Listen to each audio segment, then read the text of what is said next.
Hello students, आप सोच रहे होंगे मैंने ऐसे क्यों किया, क्योंकि आज का टॉपिक यही है। इसमें हम कवर करने वाले हैं the human I and the colourful world में हमें क्या पढ़ना है। हेलो स्टूडेंट्स, मेरा नाम है Surabhi Tiwari. Welcome to Step Up academy.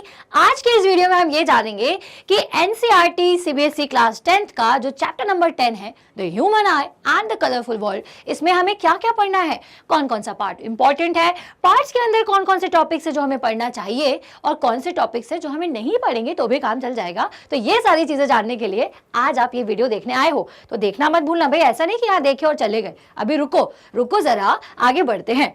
तो चैप्टर ओवरव्यू में सबसे पहले तो आपको पढ़ना क्या है। जैसे ही आप चैप्टर को स्टार्ट करोगे तो ह्यूमन आई नाम से समझ में आ रहा है ना, यहाँ पे आपको पढ़ना है स्ट्रक्चर ऑफ ह्यूमन आई। यहाँ पे स्ट्रक्चर ऑफ ह्यूमन आई में आप लोग ये जानोगे कि हमारी आंखें एक्चुअल में देख कैसे पाती है, हमारी आंखें एक्चुअल में है क्या। आपने इस डायलॉग सुना होगा ना कि आंखें निकाल के गोटियां खेलता हूँ गोटियां, तो बिल्कुल हमारी आंखें जो है ना गोटियों के समान है, छोटी छोटी गोल गोल। अब अगर इस आंखों की गोटियों को, गोलों को अगर मैं खोलूं तो उसमें 3 लेयर होती है। सबसे पहली तो होती है स्क्लेरा, फिर होती है कॉरॉइड, फिर होती है रेटिना, और इनके बारे में ही आपको पढ़ना है। फिर आपको क्या जानना है कि आपकी जो लेंस है, लेंस के सामने क्या क्या होता है। तो लेंस के सामने एक लेयर लगी होती है कॉर्निया नाम की, फिर उसमें आइरिस होता है, प्यूपिल होता है, देखा कितनी सारी चीजें होती हैं। फिर जाके कहीं होता है लेंस। अब ये लेंस बड़ा छोटा दोनों हो जाता है। कैसे हो जाता है, कौन कर देता है, सिलियरी मसल्स कर देती हैं। इमेज कहाँ बनती है, देखो इमेज और ऑब्जेक्ट, ये जो कहानी है ना जो आपने लाइट चैप्टर में पढ़ी थी, इसमें भी पढ़नी है, क्योंकि यहीं से आपको पता चलेगा कि जब आप कोई भी चीज देखते हो ना तो वो चीज की इमेज आपके रेटिना पर बन रही होती है। और आपको एक मजे की बात बताऊं, हमारी आंखों में लगा हुआ है कॉन्वेक्स लेंस। अब कॉन्वेक्स लेंस कैसी इमेज बनाता है, रियल। और रियल मतलब कैसी इमेज, उल्टी। तो हमें सीधा कैसे दिखता है, इसलिए दिखता है क्योंकि ऑप्टिकल नर्व करती है काम।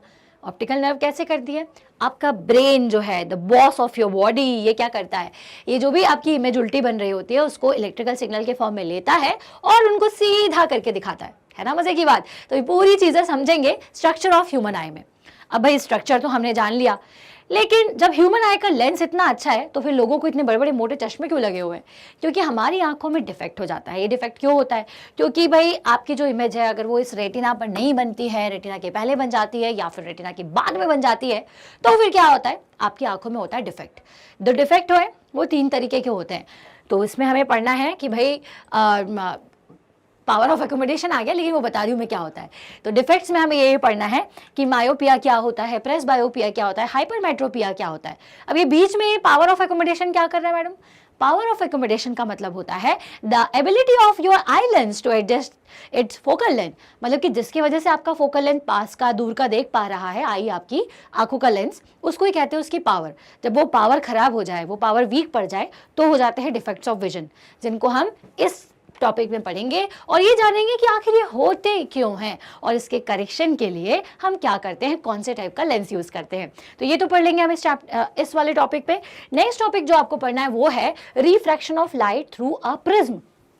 प्रिज्म आपने देखा होगा, एक ट्रायंगुलर शेप का कुछ इस तरह से, ठीक है, जिसके सामने आमने की सरफेसेस पैरेलल होती हैं, स्क्वायर भी इसमें एक सरफेस होती है। इतना प्यारा सा दिखता है ना, अगर आप उसमें देखो कलर दिखते हैं।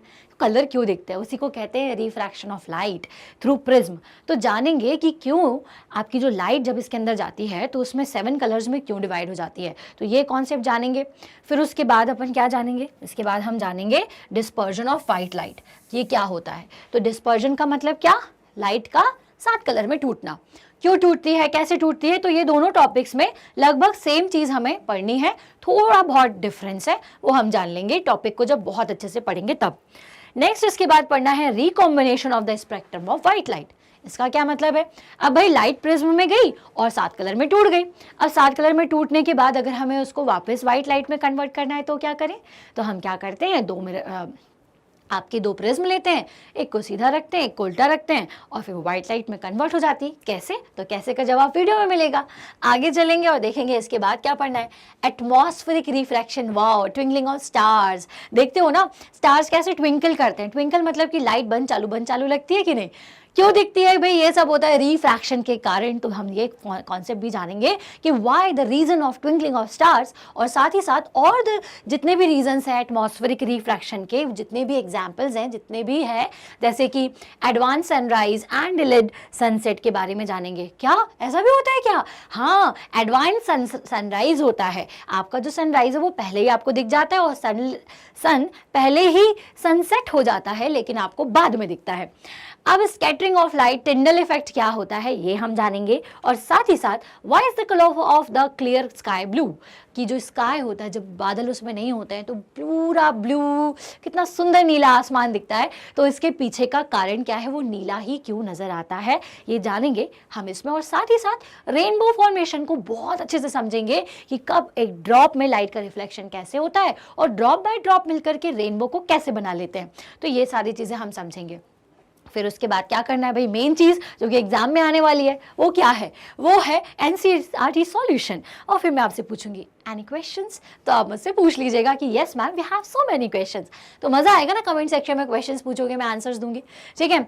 तो यहाँ से हम देखेंगे एनसीईआरटी सॉल्यूशंस, एनसीईआरटी एग्जाम्पलर का solution, MCQs, sample paper solutions, most expected questions, PYQ और असर्शन, रीजन, केस बेस्ड, बहुत जितने टाइप के क्वेश्चंस है ना, सबको थोड़े थोड़े हम सॉल्व कर लेंगे, ताकि एग्जाम में हमें बिल्कुल भी इस चैप्टर से इधर से उधर ना होना पड़े। तो ये सारी चीजें हम कंप्लीट करने वाले हैं। चैप्टर नंबर 2 जो कि सीबीएसई एनसीईआरटी का चैप्टर नंबर 10 है, जिसमें हम पूरी चीजें बहुत डिटेल में पढ़ने वाले हैं। और ये सारी चीजें देखने के लिए क्या करना है, सब्सक्राइब कर लो, क्योंकि सब्सक्राइब करने से जो भी वीडियो आते जाते हैं वो आपको तुरंत ही बेल आइकन के थ्रू मिल जाते हैं, मतलब आपको उसका नोटिफिकेशन फटाफट से मिल जाता है। तो हम ये सारी चीज़ें स्टार्ट कर चुके हैं। ह्यूमन आई, हमारी आंखें कैसी होती है, आपने देखा होगा हमारे पास दो आंखें हैं। अगर मैं हमारे स्कल से हमारी आंखों को बाहर निकालूं तो एक बॉल के समान आपको ये आंख दिखाई देगी, और इस बॉल को अगर मैं बीच में से कट कर दूं तो आपको कुछ इस तरह का एक स्ट्रक्चर दिखाई देगा। अब हमारी आंखों में क्या क्या है, तो सबसे पहले तो आईलिड हमें दिखाई देती है, और उसके बाद हमें दिखाई देता है स्क्लेरा, स्क्लेरा मतलब जो वाइट पोर्शन है। देन उसके बाद एक आइरिस जो कि आपके कलर दिखाई देता है, जिसकी मदद से हम ये जानते हैं कि किसी की ब्लू आंखें हैं, किसी की ब्राउन आइज़ हैं, किसी की ब्लैक आइज़ है, तो वो हमें आइरिस से पता चलता है। और हमें दिखाई देता है प्यूपिल, जो ब्लैक होल है वो हमें दिखाई देता है। लेकिन हमारी आँखों का अंदरूनी स्ट्रक्चर, इंटरनल स्ट्रक्चर क्या है, और हमारी आँखों के जो दिखाई देने वाले पार्ट्स हैं उनमें से भी कुछ ऐसे पार्ट्स हैं जो हमें नहीं पता, तो वो कौन कौन से हैं चलिए जानेंगे। तो जैसे ही आप अपनी आँखों को देखते हो तो आँखें जो बॉल जिसके बारे में मैंने अभी आपसे बात की थी, वो आप ऐसा समझिए कि 3 लेयर से बनी हुई हैं। मतलब अगर मेरे पास बॉल है तो सबसे ऊपर एक लेयर होगी, फिर उस लेयर को ओपन करूंगी तो फिर एक लेयर होती है, फिर उस लेयर के बाद एक और लेयर होती है। तो जो 3 मेन लेयर्स हैं, सबसे पहली होती है स्क्लेरा। स्क्लेरा कौन सी होती है, तो ये जो बाहर वाला पोर्शन आपको दिख रहा है, white portion, this is sclera, ठीक है। फिर होता है कोरॉइड, बीच वाला जो मसल्स वाला पोर्शन है वो कोरॉइड होता है, और सबसे आखिरी में होती है रेटिना, ठीक है। तो पहली एक चीज़ समझ गए कि हमारी आंखें 3 लेयर से मिलकर के बनी होती है। अब स्क्लेरा जो सबसे बाहरी लेयर है, उसका सबसे फ्रंट व्यू होता है कॉर्निया, मतलब एक पतली सी ट्रांसपेरेंट झिल्ली समझते हैं, ट्रांसपेरेंट, जैसे जिलेटिन आप अपनी कॉपी किताब में चढ़ाते हो ना, वैसे ही एक ट्रांसपेरेंट मटेरियल, उसे हम कहते हैं कॉर्निया, जो सबसे सामने वाले पोर्शन पे होता है। ये जो उठा हुआ पोर्शन होता है, अब ये उठा क्यों होता है, उठा इसलिए होता है क्योंकि इसके बीच में भरा होता है एक्वेस ह्यूमर। एक्वेस ह्यूमर मतलब कि एक तरीके का लिक्विड, जो कि इसको ये जो उठा हुआ जो पोर्शन है, जो इसका डिज़ाइन है, वो बना करके देता है, ठीक है। इतनी चीज़ें समझ गए। तो भाई अगर मैं ऐसे बताऊंगी तो आपको बस रामायण जैसा लगेगा या फिर कोई कथा टाइप की लगेगी, इसलिए हम चीज़ों को देखते हुए, पॉइंट को नोट करते हुए समझते हैं। तो अभी तक अपन ये तो समझ गए हैं कि हमारी आंखें क्या करती है। तो हमारी आंखें जो है ये हमारी पूरी दुनिया के लिए एक कैमरा है, जिसमें एक लेंस लगा हुआ है, जिससे हम ये जो रंग बिरंगी दुनिया है वो देख पाते हैं। तो हम 1 बाय 1 स्टेप बाय स्टेप चलेंगे, और सबसे पहले जानेंगे कि पहले किस चीज़ को हमें समझना है। तो जैसे आप आंखें देखते हो तो आईलिड और आपको ये सब चीज़ें तो पता है, लेकिन अब मेन बात आती है आँखों के स्ट्रक्चर की। तो किस पॉइंट को सबसे पहले लिखना है, तो याद रखिए कॉर्निया सबसे पहले बताना है।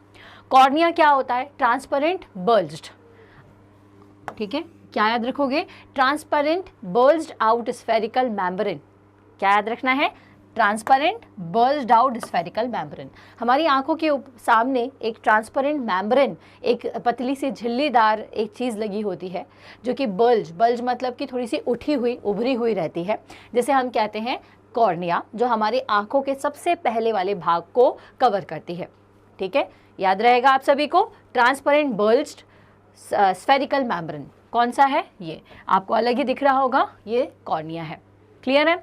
नाउ सेकेंड चीज़ ये कि इसका काम क्या होता है। तो लाइट जो है हमारी आंखों में जितनी भी एंटर करती है तो सबसे पहले वो कॉर्निया से होकर ही जाती है। तो light enters the I through this membrane, और जितना भी रिफ्रैक्शन ऑफ लाइट होना होता है हमारी आंखों में जाने के लिए वो कॉर्निया पर ही हो जाता है। सबसे पहले जो लाइट हमारी आंखों के अंदर जा रही होती है वो कॉर्निया से ही जाती है, इसलिए जितना भी रिफ्रैक्शन करना होता है लाइट का वो कॉर्निया के थ्रू ही हो जाता है।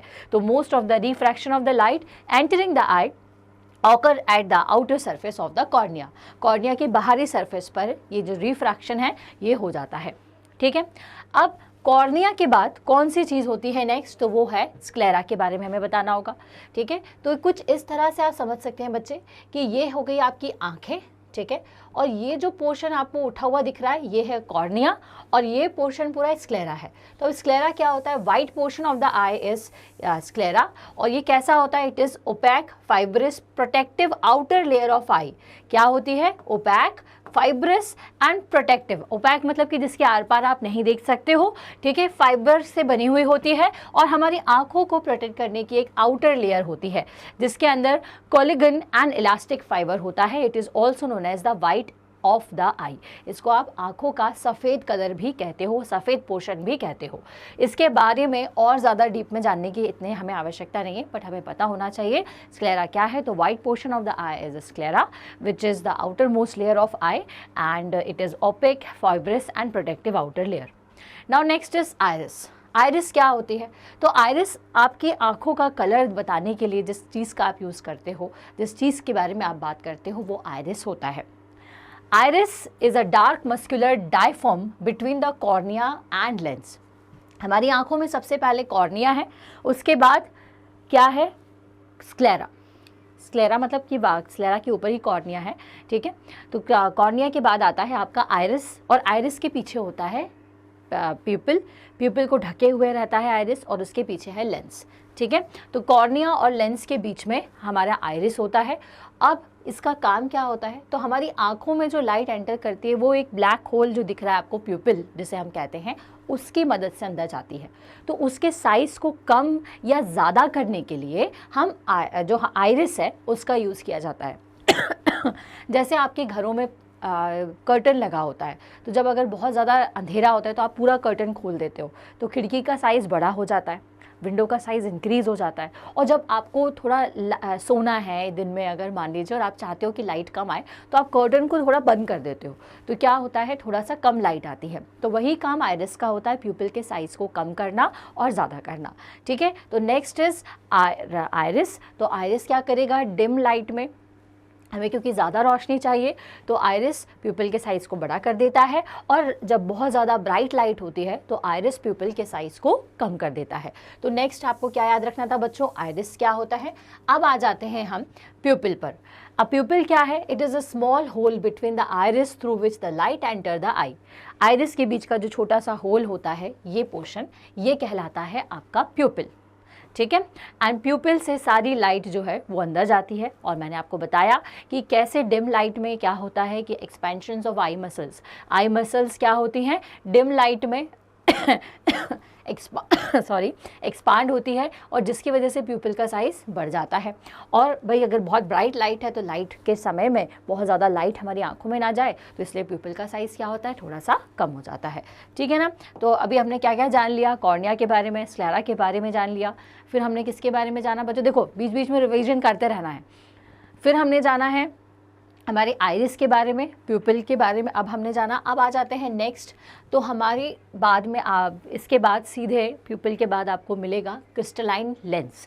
हमारे आंखों का लेंस कैसा होता है, तो दो तीन बातें जो याद रखनी है। सबसे पहली तो कि हमारी आंखों का जो लेंस है वो क्रिस्टलाइन स्ट्रक्चर्ड लेंस होता है, बहुत ही सॉफ्ट और फ्लेक्सिबल जेली लाइक मटेरियल का ये बना होता है।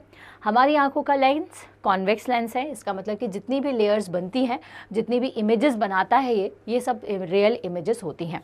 The eye lens is a convex lens made up of a transparent soft and flexible jelly like material made up of protein.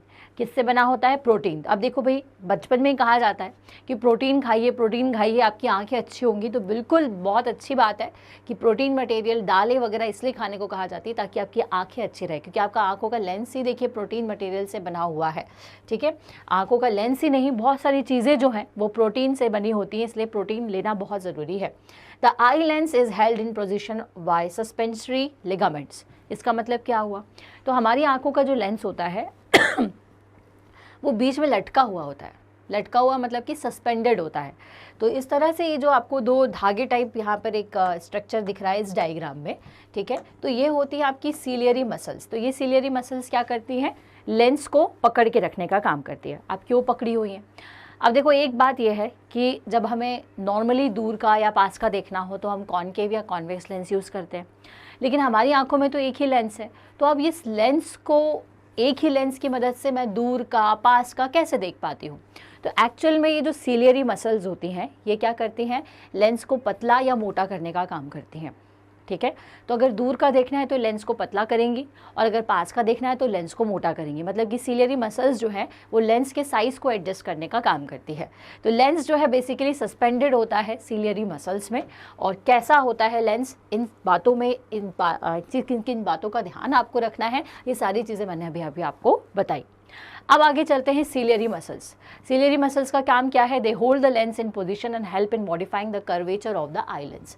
ये हमारे आंखों के लेंस को होल्ड करने का काम करता है, और साथ ही साथ ये उसके कर्वेचर को, आई लेंस के कर्वेचर को मॉडिफाई करने का भी काम करता है। ठीक है, अब जैसे दो वर्ड आपको याद रखना है कि जब मुझे दूर का देखना है, ठीक है, दूर का देखना है तो मुझे क्या करना होगा? आंखों के लेंस को पतला करना पड़ेगा। ठीक है, लेंस कैसा होगा बच्चों, है ना? जब मुझे फार ऑब्जेक्ट्स देखने हो, फार ऑब्जेक्ट मतलब कि दूर के ऑब्जेक्ट अगर मुझे देखना है तो लेंस आपका कैसा होता है? थिन होता है। ठीक है, और फोकल लेंथ कैसी होगी इस केस में? फोकल लेंथ मोर। ठीक है, पावर कैसी होती है इस लेंस की? लेस।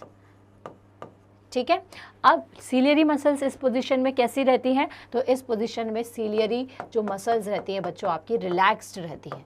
ठीक है, रिलैक्स्ड कैसी रहती हैं? रिलैक्स्ड। रिलैक्स्ड होने का मतलब क्या है? थोड़ी सी टाइट रहेंगी, है ना? अगर ये आपका लेंस है तो जो सीलियरी मसल्स है वो इस तरह से रहती हैं।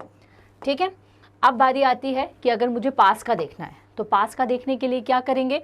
तो आपकी जो सीलियरी मसल्स हैं सबसे पहले तो वो क्या करेंगी? कॉन्ट्रैक्ट करती हैं।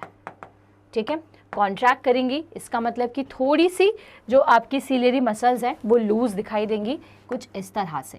लेंस का साइज़ कैसा करेगा? वो थोड़ा सा मोटा, और सीलियरी मसल्स कुछ ऐसी रहेंगी। ठीक है, अब इस केस में क्या होगा? लेंस आपका कैसा रहेगा? लेंस रहेगा थिक। ठीक है, फोकल लेंथ कैसी रहेगी?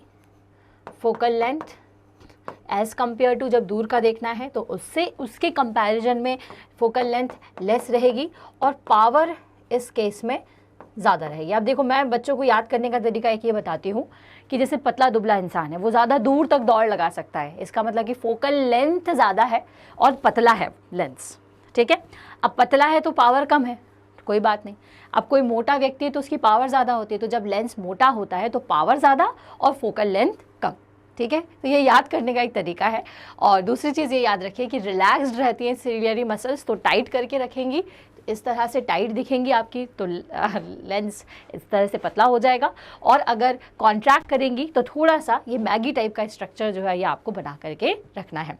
तो सीलियरी मसल्स का बच्चों बेसिकली बस यही काम है कि सीलियरी मसल्स लेंस को होल्ड करेगी और आपके फोकल लेंथ का एडजस्टमेंट करती है, मतलब कि आई का जो कर्वेचर है उसे कंट्रोल करने का काम सीलियरी मसल्स ही करती है। Now next, retina. जब कॉन्वेक्स लेंस आपने पढ़ा होगा तो आपको बताया गया होगा, या कॉनकेव मिरर जब आपने पढ़ा होगा तो उन दोनों ही केसेस में हमें बोला था कि जो इमेजेस बनती हैं वो रियल बनती हैं, और रियल इमेज को देखने के लिए आपको किसी स्क्रीन मतलब कि कोई कर्टन या कोई पेपर आपको लगाना पड़ेगा जिस पे आपको वो इमेज दिखती है। ऐसा ही बताया गया था। तो इन अ सिमिलर वे हमारी आंखों में भी कौन सा लेंस है? कॉन्वेक्स लेंस है।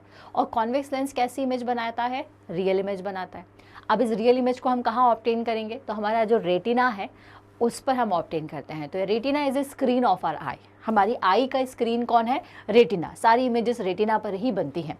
रेटिना पर बनने वाली इमेजेस जो होती हैं वो रियल और इन्वर्टेड होती है, उल्टी बनती है। तो सीधी कैसी हो जाती हैं? तो सीधी इस तरह से होती हैं कि हमारा ब्रेन तक ये सिग्नल पहुंचाती है और ब्रेन उन्हें सीधा करके हमें ऐसा सीधी इमेज दिखा के देता है। ठीक है, तो it is a light sensitive surface of the I on which the images form. Basically क्या होती है? लाइट सेंसिटिव सेल्स होती हैं, ऐसी सेल्स से मिलकर के बनी होती हैं जो लाइट के पड़ते साथ ही सेंसिटिव हो जाती हैं, काम करना शुरू कर देती हैं। It contain light sensitive cells known as rods and cones. इसमें दो तरीके की लाइट सेंसिटिव सेल्स होती हैं, रोड्स एंड कोन्स। अब रोड और कोन का क्या काम होता है? रोड जो होती है वो cells respond to the intensity of the light and cone cell respond to the illumination. मतलब कि यह है कि जितनी भी डिम लाइट है उसमें रॉड सेल काम करती है और कोन सेल जो है वो ज़्यादा ब्राइट लाइट के लिए काम करती है। Primary colour number of rod cells is greater than the number of cone cells. जो रोड सेल्स होती हैं वो कोन सेल्स से ज़्यादा होती हैं। These cells generate signal which are transmitted in the brain through the optic nerve. अब आप बोलेंगे मैम बस पूरा पढ़ दिया, क्या क्या है? तो देखिए क्या क्या है, इस बात को समझिए। हमारी रेटिना जो है लाइट सेंसिटिव सेल्स से मिलकर बनी हुई है। यहाँ पर आपको रेटिना का इंटरनल स्ट्रक्चर दिख रहा है। अगर हम इसको बहुत और अच्छे से देखें, हालांकि अगर हमें बहुत ज़्यादा डिटेल में नहीं पूछा जाएगा, बस आपको यही पूछा जाएगा कि रेटिना का काम क्या है, तो हमारी आंखों में जो इमेज का फॉर्मेशन होता है वो रेटिना पर होता है। और ये जो रेटिना है इन इमेजेस को सिग्नल के फॉर्म में ऑप्टिकल नर्व तक पहुंचाती है और ऑप्टिकल नर्व इसे ब्रेन तक पहुंचाने का काम करती है। रेटिना में ऐसी क्या चीज़ें होती हैं कि ये इमेजेस को फॉर्म कर लेती है, इमेजेस को समझ लेती है? तो जैसे लाइट हमारी प्यूपिल से होते हुए रेटिना पर जाकर के इमेज बनाती है, तो यहाँ पर लाइट सेंसिटिव सेल्स होती हैं। कौन कौन सी होती है? मैंने अभी आपको बताया, रोड्स एंड कोन। ये रोड और कोन मिलकर के एक बहुत अच्छी पिक्चर क्वालिटी की इमेज क्रिएट करके देती हैं, जो कि ऑप्टिकल नर्व के में इलेक्ट्रिकल सिग्नल के फॉर्म में जाती है। मतलब पहले तो पिक्चर क्वालिटी मेंटेन करेगी, उसे इलेक्ट्रिकल सिग्नल में कन्वर्ट करेगी और ऑप्टिकल नर्व को भेजेगी। और ऑप्टिकल नर्व का काम क्या होगा? इसे आपके ब्रेन तक इन सिग्नल्स को पहुंचाने का काम। ठीक है, तो ये काम होता है हमारे रेटिना का। अब रेटिना के बाद आ जाते हैं ऑप्टिक नर्व पर। तो it transmit the visual information from retina to the brain. Retina से ब्रेन तक सारी इन्फॉर्मेशन को ले जाने का काम आपका ऑप्टिक नर्व ही करती है। इसके बाद आ जाते हैं ब्लाइंड स्पॉट। अब देखिए क्या होता है, ऑप्टिक नर्व रेटिना के बीच में एक पॉइंट होता है, ये ऑप्टिक डिस्क या फिर जिसे आप ब्लाइंड स्पॉट कहते हो। यहाँ पर अगर कोई इमेजेस को ढूंढना चाहेगा तो कभी भी नहीं मिलेगी। एक ऐसा पॉइंट है जहाँ पर किसी भी तरीके की कोई भी इमेज नहीं बनती है और इसीलिए हम इसे ब्लाइंड स्पॉट कहते हैं। तो it is the point at which the optic nerve leaves the eye. एक वो पॉइंट जहाँ से ऑप्टिक नर्व हमारी आंखों को छोड़ करके ब्रेन तक पहुँचती है, तो वहाँ पर एक पॉइंट होता है। ठीक है, it contains no rods and cones, so an image formed at this point is not sent to the brain. ठीक है, अब यहाँ पे जो भी इमेज बन रही होती है, क्योंकि वहाँ पे कोई भी किसी भी तरीके की सेल नहीं होती, लाइट सेंसिटिव सेल जिनका अभी मैंने आपको बताया रोड और कोन दोनों ही नहीं होती है, इस वजह से ये जो भी सिग्नल ऐसे ब्रेन को पहुँचाना होता है वहाँ पर मतलब एटलीस्ट ये समझिए आप कि कोई सेंस करने के लिए कोई सेल ही नहीं है, तो कोई इमेज ही नहीं बनेगी। कोई इमेज नहीं बनेगी तो वहाँ पर वो पॉइंट क्या कहलाएगा? डार्क पॉइंट कहलाएगा। ठीक है, तो ये होता है ब्लाइंड स्पॉट। आ जाइए एक्वस ह्यूमर पर। अब हमारी आंखों में देखिए दो तरीके का लिक्विड होता है, एक्वस ह्यूमर और विट्रियस ह्यूमर। एक्वस ह्यूमर हमारी आंखों की फ्रंट साइड में होता है और विट्रियस ह्यूमर जो होता है ये आपके रेटिना और आपके लेंस के बीच में होता है, रेटिना पर होता है। अब एक्वस ह्यूमर का काम क्या होता है भाई? Between the cornea and eye lens we have a space filled with the transparent liquid called the aqueous humour. आपके लेंस और कॉर्निया के बीच में एक लिक्विड भरा होता है जिसको आप एक्वस ह्यूमर कहते हैं। और इसका काम क्या होता है? Which has the reflected light to be focused on retina and it also maintain the inter ocular pressure. ठीक है, इंट्राक्यूलर प्रेशर को ये मेंटेन करने का काम करती है। और हमारी आंखें जो है बल्ज पोजीशन में है, उभरा हुआ जो इसका पोर्शन है वो सिर्फ और सिर्फ इस एक्वस ह्यूमर के कारण ही होता है। दूसरी चीज़, इसमें बहुत सारे प्रोटीन सब्सटेंसेस होते हैं, तो ये हमारी आंखों को प्रोटेक्ट करने का, उसे नरिशमेंट करने का भी काम करती है। आ जाते हैं फिर विट्रियस ह्यूमर। तो विट्रियस ह्यूमर कहाँ है? जैसा मैंने आपसे कहा था कि लेंस और रेटिना के बीच में जो स्पेस होता है वहाँ पर विट्रियस ह्यूमर होता है। विट्रियस ह्यूमर का काम क्या होता है? तो विट्रियस ह्यूमर बेसिकली एक मीडियम प्रोवाइड करता है लाइट को कि रेटिना तक वो पहुँचे, और दूसरी चीज़ अगेन ये मॉइस्चर प्रोवाइड करेगा, आपको प्रोटेक्टिव लेयर प्रोवाइड करेगा। तो the space between the eye lens and the retina is filled with another liquid which is known as vitreous humour, और which create the medium for light ray to reach retina. Okay, an image is formed on the retina. अब भैया retina पर image कैसे बनती है? तो शुरुआत से समझते हैं सारी चीज़ें के बाद। कॉर्निया से हमने हमारी आंखों से हमने कोई भी ऑब्जेक्ट को देखा, अब उस ऑब्जेक्ट से टकराकर लाइट हमारी कॉर्निया पर आई, कुछ लाइट रिफ्रैक्ट हो गई, रिफ्रैक्ट होने के बाद कुछ लाइट अंदर जाएगी। आइरिस डिसाइड करेगा कि कितनी लाइट अंदर जानी है। मान लीजिए कि आप डिम लाइट में हैं तो आइरिस ने प्यूपिल के साइज़ को बढ़ा दिया। अब लाइट अंदर गई, लेंस पर पहुंची। अब लेंस कौन सा था भाई? कॉन्वेक्स लेंस था। अब कॉन्वेक्स लेंस ने उसे फोकस किया, कहाँ पर किया? रेटिना पर। अब रेटिना पर आपको कैसी इमेज मिलेगी? उल्टी इमेज मिलेगी। कैसे जाएगा ये यहाँ तक? तो विट्रियस ह्यूमर के फॉर्म में। अब यहाँ पर रियल और डिमिनिश इन्वर्टेड इमेज जो है ये क्रिएट हो जाती है। अब इस इमेज के बाद क्या किया जाता है? तो भैया जितने भी रेटिना पर ये जो सेल्स काम कर रही हैं, रोड और कोन, ये क्या करती है? इन सिग्नल्स को इलेक्ट्रिकल सिग्नल के फॉर्म में कन्वर्ट करती हैं और इसे ऑप्टिकल नर्व के माध्यम से, ऑप्टिकल नर्व के थ्रू हमारी ब्रेन तक पहुँचाती है, और ब्रेन पूरा एनालिसिस करता है और उन जो लाइट आपकी जो इमेज बनी हुई है जो कि उल्टी है उसे सीधा करता है, और उसका एक्चुअल साइज हमें कितना दिखाई दे रहा है वो हमें बना करके देता है। ठीक है, तो ये पूरा आपका आई का फंक्शन है। ठीक है, अब हम समझते हैं कि कलर्स ऑफ ऑब्जेक्ट, हमें ऑब्जेक्ट के कलर्स कैसे दिखाई देते हैं। तो देखिए यहाँ पे the rod shaped cells of the retina respond to the intensity of the light, that is the degree of brightness और darkness, but do not respond to colours. अब रोड और दो तरीके की सेल्स हैं, है ना। अब ये समझिए कि हमारी आंखों को, जैसे हम टीवी की ब्राइटनेस को कम या ज़्यादा कर लेते हैं, फ़ोन की ब्राइटनेस को कम या ज़्यादा कर लेते हैं, तो ऐसा एडजस्टमेंट हमारी आंखों में भी है। तो ब्राइटनेस को को डिसाइड करने का काम कौन करता है? रोड सेल्स करती हैं। इससे कलर इफेक्टिव नहीं होती है, ब्राइटनेस इफेक्टिव सेल्स होती हैं। The cone cells are sensitive to the different extent of primary colour such as red, blue और ग्रीन। और जो कोन सेल्स होती है ये बेसिकली किसके क्या काम करती हैं? ये कलर के लिए सेंसिटिव होती है। मतलब कि ब्राइटनेस डिसाइड करने का काम रोड सेल्स का है, और कोन सेल्स का डिसाइड करने का काम है कि भैया कौन सा कलर है, और उन कलर से मिला करके ये पूरी इमेज क्रिएट करके हमें देती है। ठीक है, अब चलिए समझते हैं कुछ और टर्म्स के बारे में। यहाँ तक तो मैंने क्या समझा दिया आपको, यहाँ तक आई होप आपको समझ में आ गया होगा कि ह्यूमन आई का स्ट्रक्चर कैसा होता है, किस तरह से हम इमेजेस को देख पाते हैं। अब आंखों से रिलेटेड ना कुछ वर्ड्स हैं, जैसे accommodation, far point, near point. तो ये सारे पॉइंट्स क्या होता है, चलिए इन सारी बातों को अब समझते हैं। अकोमोडेशन का क्या मतलब होता है? It is the ability of the eye lens to adjust its focal length is accommodation. तो इसे एकोमोडेशन कहा जाता है। अब देखिए हमारी आंखें क्या करती है, दूर का भी देख पाती हैं और पास का भी देख पाती हैं। अब दूर का देखना होगा तो हमें क्या करना पड़ेगा? फोकल लेंथ को बढ़ाना पड़ेगा। पास का देखना है तो फोकल लेंथ को कम करना पड़ेगा। अब कितनी फोकल लेंथ कम या ज़्यादा हो सकती है उसके हिसाब से हमने एक फिक्स पॉइंट बना दिया है, क्योंकि देखिए एक लिमिटेशन हमारी आंखों की भी है कि बहुत दूर का नहीं देख पाएगी, नहीं तो हम क्या ऊपर स्पेस का भी देख लेते हैं। बहुत पास का नहीं देख पाएगी, नहीं तो हम बहुत पास अगर हाथ को रखेंगे तो भी हम देख लेते हैं। लेकिन ऐसा नहीं है, हमारी आंखों के साथ भी कुछ लिमिटेशंस हैं, तो बहुत दूर का या पास का हम नहीं देख सकते। तो उसी को हम अपना फार पॉइंट या नियर पॉइंट कहते हैं, और वो अभी हम आगे बताएंगे। और एकोमोडेशन का मतलब क्या है? फार पॉइंट और नियर पॉइंट को देखने के लिए हमारी आंखों का जो फोकल लेंथ का एडजस्टमेंट किया जाता है उसी को ही हम एकोमोडेशन कहते हैं। ठीक है, अब जैसे फार डिस्टेंस हमें देखना है, तो फार डिस्टेंस देखने के लिए जैसा मैंने आपको बताया कि क्या करना पड़ेगा, सिलेरी मसल्स क्या करेंगी? आपकी आंखों के लेंस को थोड़ा सा स्ट्रेच करेंगी, पतला करेंगी, ताकि फोकल लेंथ इंक्रीज हो पाए, ताकि आप दूर का बहुत अच्छे से देख पाओगे। अगर तुम्हें पास का देखना है तो पास का देखने के लिए आई लेंस को मोटा बनाना पड़ेगा, तो उसके लिए वो क्या करेंगी? थोड़ा सा कॉन्ट्रैक्ट करेंगी। कॉन्ट्रैक्ट करके लेंस को क्या करती हैं? थोड़ा सा फुला देती हैं, मोटा कर देती हैं, और फोकल लेंथ की जो वैल्यू है वो कम हो जाती है। फोकल लेंथ कम हो जाएगी तो इससे क्या होगा कि आपको पास का दिख पाता है। अब ये सवाल ये है कि भाई हमें कितना पास का और कितना दूर का दिख पाता है और ये करता कौन है। तो जैसा मैंने आपको बच्चों पहले भी बताया कि सीलियरी मसल्स जो है ये हमारा कॉन्ट्रैक्ट का काम और रिलैक्स करने का काम करती है। हमारे लेंस के फोकल लेंथ का एडजस्टमेंट का काम पूरा सीलियरी मसल्स करती है।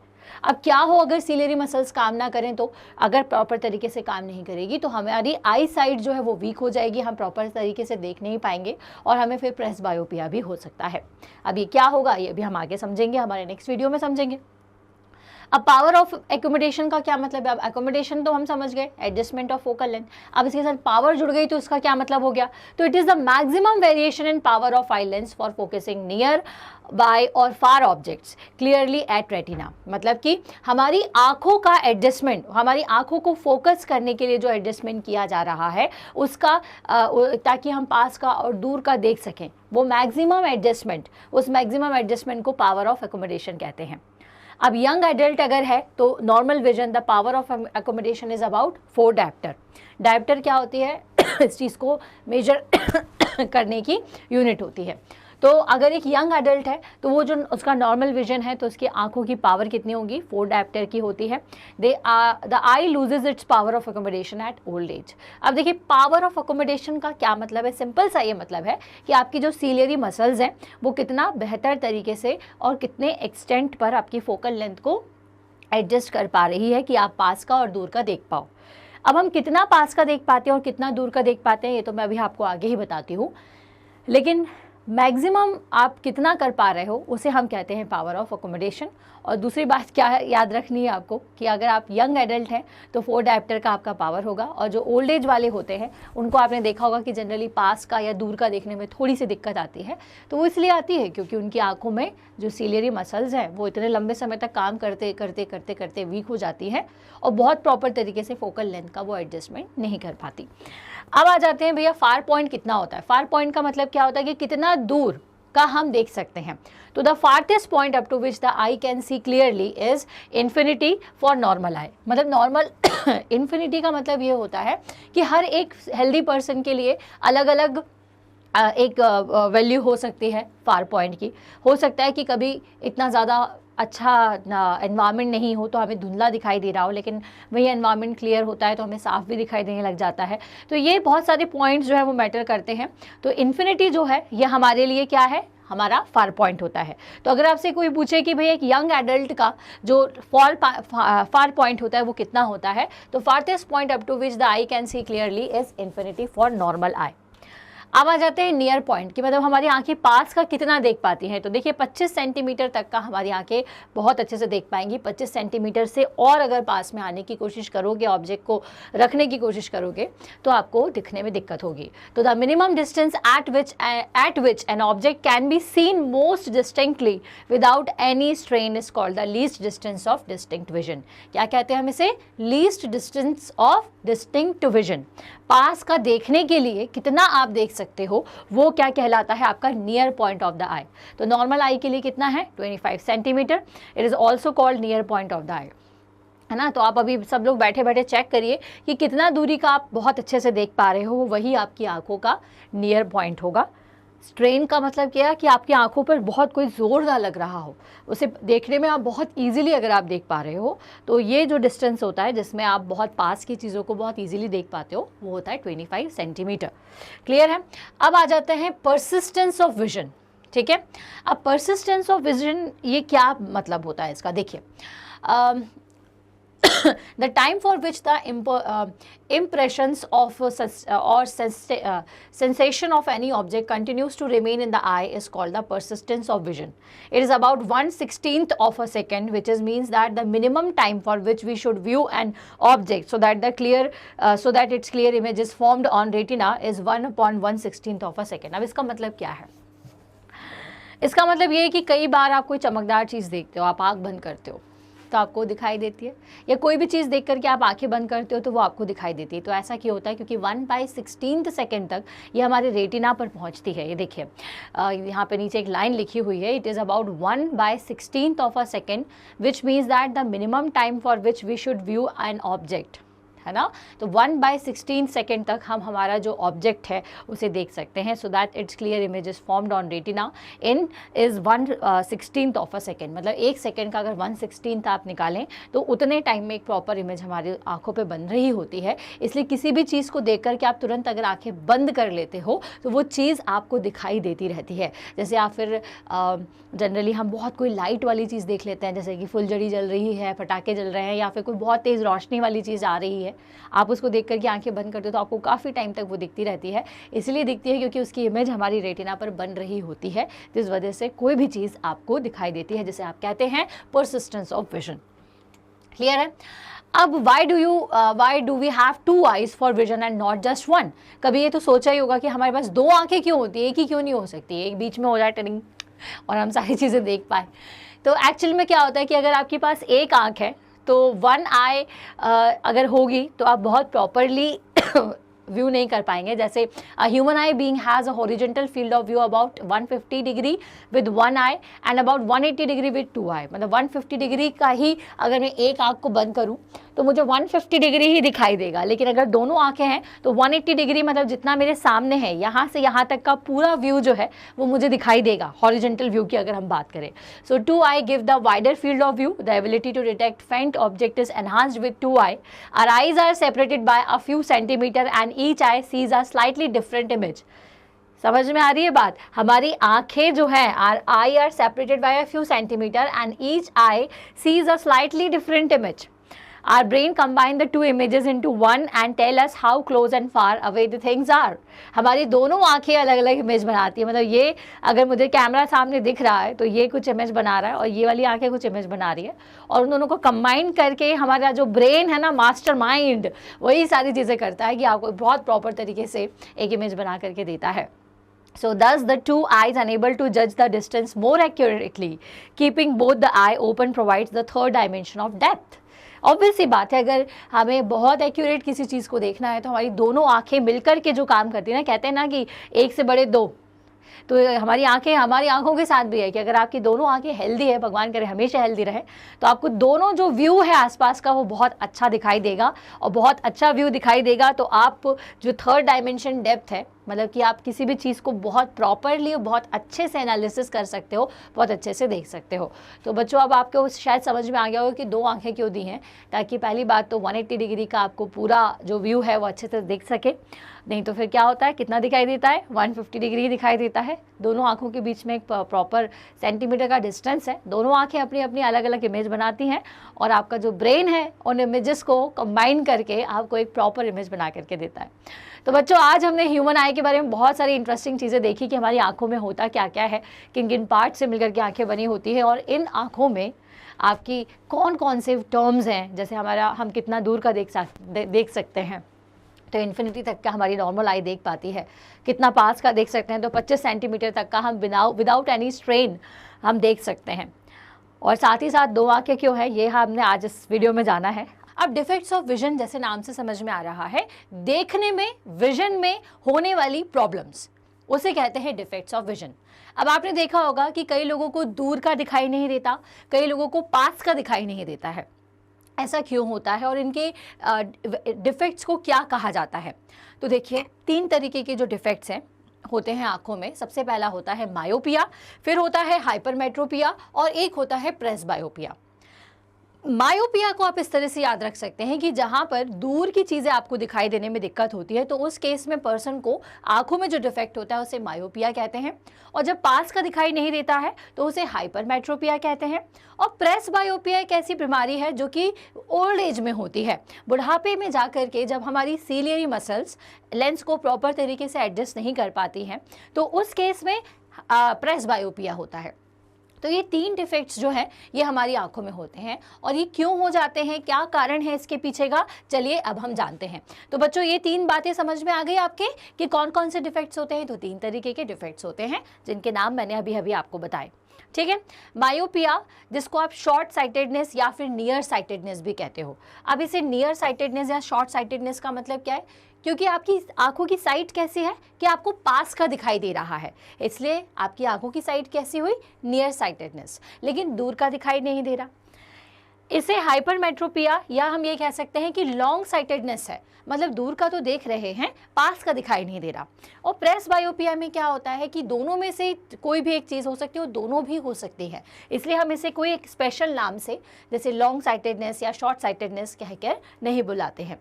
ठीक है, तो इतनी बात क्लियर हुई। अब आगे चलो और देखो कि मायोपिया में क्या होता है। अब मायोपिया में बेसिकली क्या होगा, तो जब मैंने आपको ह्यूमन आई का पूरा फंक्शन बताया था तो मैंने आपको एक चीज़ बताई थी कि चाहे दूर का ऑब्जेक्ट हो चाहे पास का ऑब्जेक्ट हो, रेटिना पर हमारी इमेज बननी चाहिए। हमारी स्क्रीन क्या है, हमारी रेटिना। ठीक है, तो अगर रेटिना पर अगर आपकी इमेज नहीं बन रही है तो इसका मतलब आपको प्रॉब्लम है। तो जब रेटिना के पहले ही इमेज बन जाए, ठीक है, जैसे ये दूर का कोई ऑब्जेक्ट है ना, अब दूर से आने वाले सारे लाइट रेज को आप कैसे लेते हो, जब आपने सारे क्वेश्चंस भी सॉल्व किए होंगे लेंस के, मिरर के, तो हम पैरेलल लाइट रेज लेते हैं। तो ये पैरेलल लाइट रे आई, हमारे लेंस पर गई, अब लेंस क्या करेगा, पैरेलल लाइट रेज को फोकस पे आकर के मिला देता है। तो यहाँ पर भी यही हुआ, लेकिन फोकस कहाँ होना चाहिए, रेटिना पर होना चाहिए, लेकिन यहाँ रेटिना पर नहीं होता, रेटिना के पहले ही फोकस बन जाता है। तो इसका मतलब कि इस केस में जब रेटिना पर ना बन के रेटिना के पहले ही ऑब्जेक्ट अपना इमेज बनाना शुरू कर दे, तो इस केस में क्या दिखाई देता है, इस केस में ब्लर इमेज हमें दिखाई देती है और पर्सन को मायोपिया होता है, क्योंकि इमेज कहां बन रही है, रेटिना के पहले। अब बात आती है कि इसके करेक्शन के लिए क्या किया जाए। तो इसके करेक्शन के लिए हम यूज करते हैं कॉन्केव लेंस। कॉन्केव लेंस क्या करता है, इस इमेज को इस तरह से एडजस्ट करेगा, ठीक है, इससे बनने वाली इमेज को इस तरह से एडजस्ट करेगा कि वो कहाँ पर आकर के बनेगी, रेटिना पर बनेगी। तो हमारी इमेज जो हमें पहले बन रही थी वो अब कहाँ पर बनने लगेगी, रेटिना पर बनने लगेगी। कैसे बनने लगेगी भाई, तो ये जो लेंस है वो क्या करेगा, उस ऑब्जेक्ट का इमेज कहीं और बनाएगा और वो इमेज हमारा लेंस जो है वो रेटिना पर बना देता है। तो इस तरह से हम इस तरह की बीमारी से छुटकारा भी पा सकते हैं। बीमारी मतलब बीमारी नहीं है, ये एक डिफेक्ट है हमारे विजन में, है ना। तो इसे किसी मेडिसिन के द्वारा या ऐसे कुछ प्रॉपर ऑपरेशन के द्वारा करेक्ट नहीं किया जाता, हम एक लेंस का यूज़ करके भी इसका पूरा सॉल्यूशन कर सकते हैं। तो बच्चों, मायोपिया या नियर शॉर्ट साइटेडनेस क्या होती है, तो in this defect a person can see nearby object distinctly but cannot see distant object clearly. Simple सी बात है कि इन दिस प्रॉब्लम या फिर in this defect the person cannot see distinct object, दूर पर रखे objects को नहीं देख पाएगा। In case image is formed before retina and not on the retina. ये बस 2 पॉइंट याद रख लो, सारी बातें याद हो जाएगी, सारी बातें समझ में आ जाएगी। अब कॉज क्या है, क्यों ऐसा हो जाता है। A person with this defect has a far point nearer then infinity. अब अगर एक स्वस्थ इंसान या नॉर्मल विजन वाली आई को देखा जाए तो उसके लिए जो उसका फार पॉइंट है वो इन्फिनिटी होता है, लेकिन जिसको भी अगर मायोपिया है तो इन्फिनिटी ना हो करके फार पॉइंट जो है ये आपका पहले होगा, इन्फिनिटी से पहले। ठीक है, तो this defect arises due to the decrease in focal length of the lens. अब हमारी फोकल लेंथ कम हो जाती है, हमारी आंखों की लेंस की फोकल लेंथ कैसी होगी, कम, क्योंकि अगर मुझे दूर का देखना है तो फोकल लेंथ को हमें बढ़ाना पड़ेगा, लेकिन यहाँ पर हमारी फोकल लेंथ बढ़ती नहीं है, कम ही रहती है, जिसके वजह से हमें ये प्रॉब्लम होते हैं। अब ये जो फोकल लेंथ है ये कम ही क्यों रहती है, बढ़ क्यों नहीं पा रही है, तो इसके 2 कारण हैं। Excessive curvature of the eye lens. अगर आई लेंस का कर्वेचर कुछ इस तरह से है, जैसे अगर आप पिक्चर के फॉर्म में देखना चाहो तो यहाँ पर एक पिक्चर लगी हुई है, देखिए कर्वेचर कैसा है, थोड़ा ज़्यादा है ना। तो अगर एक्सेस कर्वेचर है तो उस केस में भी क्या होगा कि फोकल लेंथ आपकी हमेशा छोटी ही रहेगी। Elongation of the eye ball, और ये जो आई बॉल है इसका एलोंगेशन इस तरह से अगर वो थोड़ी सी बढ़ गई है तो इस कारण भी हमारी जो फोकल लेंथ है वो इंक्रीज नहीं होती, वो कैसी रहती है, फोकल लेंथ जो होती है वो डिक्रीज हो जाती है। तो इसके कारण हमें क्या होगा, इसके कारण हमारा जो इमेज है वो रेटिना पर ना बन के पहले ही बन जाएगा। अब देखिए पहला ये शेप है, लेकिन अब हमने क्या किया, इस स्क्रीन को स्ट्रेच कर दिया, तो ये जो फोकस है वो कहाँ होना चाहिए था, रेटिना पर, लेकिन अब स्ट्रेच कर दिया तो ये पहले ही बन जाएगा। ये देखिए फोकल पॉइंट आपका ये था, लेकिन ये बॉल पूरी स्ट्रेच हो गई, आपकी एलोंगेट हो गई, तो इसकी वजह से क्या होगा कि इमेज अब कहाँ बनने लग जाएगी, रेटिना के पहले। तो इसका सॉल्यूशन ये है कि हम लेंस का यूज़ कर ले। और कौन सा लेंस लगाएंगे हम इसके करेक्शन के लिए, तो जब किसी व्यक्ति को मायोपिया है तो उसका कारण है कि भाई फोकल लेंथ डिक्रीज हो जाती है, और फोकल लेंथ के डिक्रीज होने का कारण ये है excessive curvature of eye lens, and दूसरा जो पॉइंट आपको याद रखना है, elongation of the eye ball. अब रेमेडी क्या है? तो this defect can be corrected by using concave lens. A concave lens of suitable power will bring back the image on retina. एक सुटेबल पावर का हम अगर कॉन्केव लेंस लगाते हैं तो ये कॉन्केव लेंस जो इमेज हमारी रेटिना के पहले बन रही है उसे रेटिना पर लगा देता है. तो बच्चों एग्जाम में आप कैसे डायग्राम बनाओगे? तो थोड़ा सा गला आज खराब है, उसको थोड़ा कंसिडर कर लीजिएगा. तो एग्जाम में डायग्राम इस तरह से बनाना है कि मायोपिया के लिए क्या कौन सी प्रॉब्लम होती है? जो इनफाइनाइट पोजीशन पर रखे हुए ऑब्जेक्ट हमें नहीं दिखाई दे रहे हैं उनके लिए. तो दूर से आने वाली लाइट रेस को पैरेलल बनाइएगा, फिर वो लेंस से जाएंगी और फोकस कहाँ करेगी? हम रेटिना के पहले ही. इसके करेक्शन के लिए आप क्या लगाओगे? कॉन्केव लेंस लगाओगे. जब कॉन्केव लेंस लगाओगे तो जो इमेज रेटिना की पहले बन रही थी उसको रेटिना पर बना देना. बस ये दो डायग्राम बनाना है मायोपिया के केस के लिए और उसके करेक्शन के लिए. अब दूसरा प्रॉब्लम होता है हाइपरमेट्रोपिया. हाइपरमेट्रोपिया मतलब कि लॉन्ग साइटेडनेस है, दूर का तो दिखाई दे रहा है पर पास का दिखाई नहीं दे रहा है. ऐसा इसलिए होता है क्योंकि ऑब्जेक्ट का जो इमेज है उसका जो फोकस है वो रेटिना के बाद कहीं बन रहा होता है, कुछ इस तरह से अगर आप देखोगे तो इस केस में इसके करेक्शन के लिए क्या किया जाता है? इसके करेक्शन के लिए कॉन्वेक्स लेंस का यूज़ किया जाता है. कॉन्वेक्स लेंस क्या करेगा? ऑब्जेक्ट की इमेज को कहीं और बनाएगा जिससे कि रेटिना पर हमारी आंखों का लेंस उसे बना सके, प्रॉपरली उसकी इमेज रेटिना पर हमें मिल सके. तो in this defect a person can see distinct object clearly but cannot see nearby object. पास की चीज़ें नहीं दिखाई देगी, दूर की दिखाई दे जाएगी. A person with this effect has the near point farther away from normal near point 25 centimetre है, ऐसा कुछ नहीं होता. ठीक है. In this case the image is formed beyond retina. अब इस केस में क्या होगा कि हमारे को भाई 25 सेंटीमीटर से दूर हमारा जो नियर पॉइंट है वो बन रहा होता है. इस वजह से हमें पास की चीज़ें दिखाई नहीं देती है. तो इसके करेक्शन के लिए अब हम क्या किए हैं? तो भाई सबसे पहले तो कारण जान लीजिए कि कारण क्या है कि focal length of the eye lens become large. अब इसमें फोकल लेंथ बढ़ जाती है और पास की चीज़ देखने के लिए आई लेंस को आंखों की जो फोकल लेंथ है वो क्या होनी चाहिए? कम होना चाहिए. तो फोकल लेंथ लेकिन यहाँ पर क्या होती है? बढ़ जाती है. क्यों? क्योंकि eyeball become too short so that the time image is formed behind retina. अब यहाँ पर जो हमारी आई बॉल है वो कैसी हो जाती है? छोटी हो जाती है. ठीक है. अगर आई बॉल का साइज छोटा हो गया है तो इस केस में हाइपरमेट्रोपिया हो ही जाएगा, क्योंकि छोटी आई लेंस में हम जो हमारा फोकल लेंथ का एडजस्टमेंट है वो उसका डिक्रीज़ नहीं कर पाते हैं, मतलब कि वो इंक्रीज ही रहती है, जिस वजह से हमें ये प्रॉब्लम का सामना करना पड़ता है. और इसके करेक्शन के लिए रेमेडी क्या है? तो इसके करेक्शन के लिए रेमेडी यही है कि आपको कॉन्केव लेंस का कॉन्वेक्स लेंस का यूज़ करना है. सॉरी, यहाँ पर हम कॉन्वेक्स लेंस का यूज़ करेंगे ताकि जो इमेज दूर बन रही है वो रेटिना पर आकर बन जाए. ठीक है. तो इस केस में आप ये दो डायग्राम बनाइएगा, इस तरह से आप डायग्राम बनाएं. ठीक है. और एक बात का ध्यान रखें कि यहाँ पर आपने लेंस बनाया तो जब आपका कोई भी ऑब्जेक्ट है, मान लीजिए ये एक ऑब्जेक्ट है, तो जब इस ऑब्जेक्ट का आप इस तरह से डायग्राम बनाओगे तो इसको आपको कहाँ बनाना है? रेटिना के पीछे. ठीक है. थोड़ा सा इसको मैं नीचे बना देती हूँ. रेटिना के पीछे की तरफ ये आपको इसको मिलाना है यहाँ पे. और जब आप इसे करेक्शन के लिए बनाओगे तो इसके लिए आपको क्या करना पड़ेगा? इसको आपको रेटिना पर ही बनाना होगा. ठीक है ना. तो चलो, ये तो हमें रेमेडी समझ में आ गई कि भैया क्या दिक्कत थी, हाइपरमेट्रोपिया क्या होता है, मायोपिया क्या होता है. अब बारी आती है प्रेस बायोपिया की. तो प्रेस बायोपिया कब होता है? याद रखिएगा, ओल्ड एज में प्रेस बायोपिया होता है. It is found in the old people. अब क्यों होता है? क्योंकि सीलियरी मसल्स हमारी टाइम के साथ साथ वीक हो जाती है. हमारी सीलियरी मसल्स या फिर कहिए कि बॉडी की हर मसल धीरे धीरे काम करते करते वीक होना शुरू हो जाती है.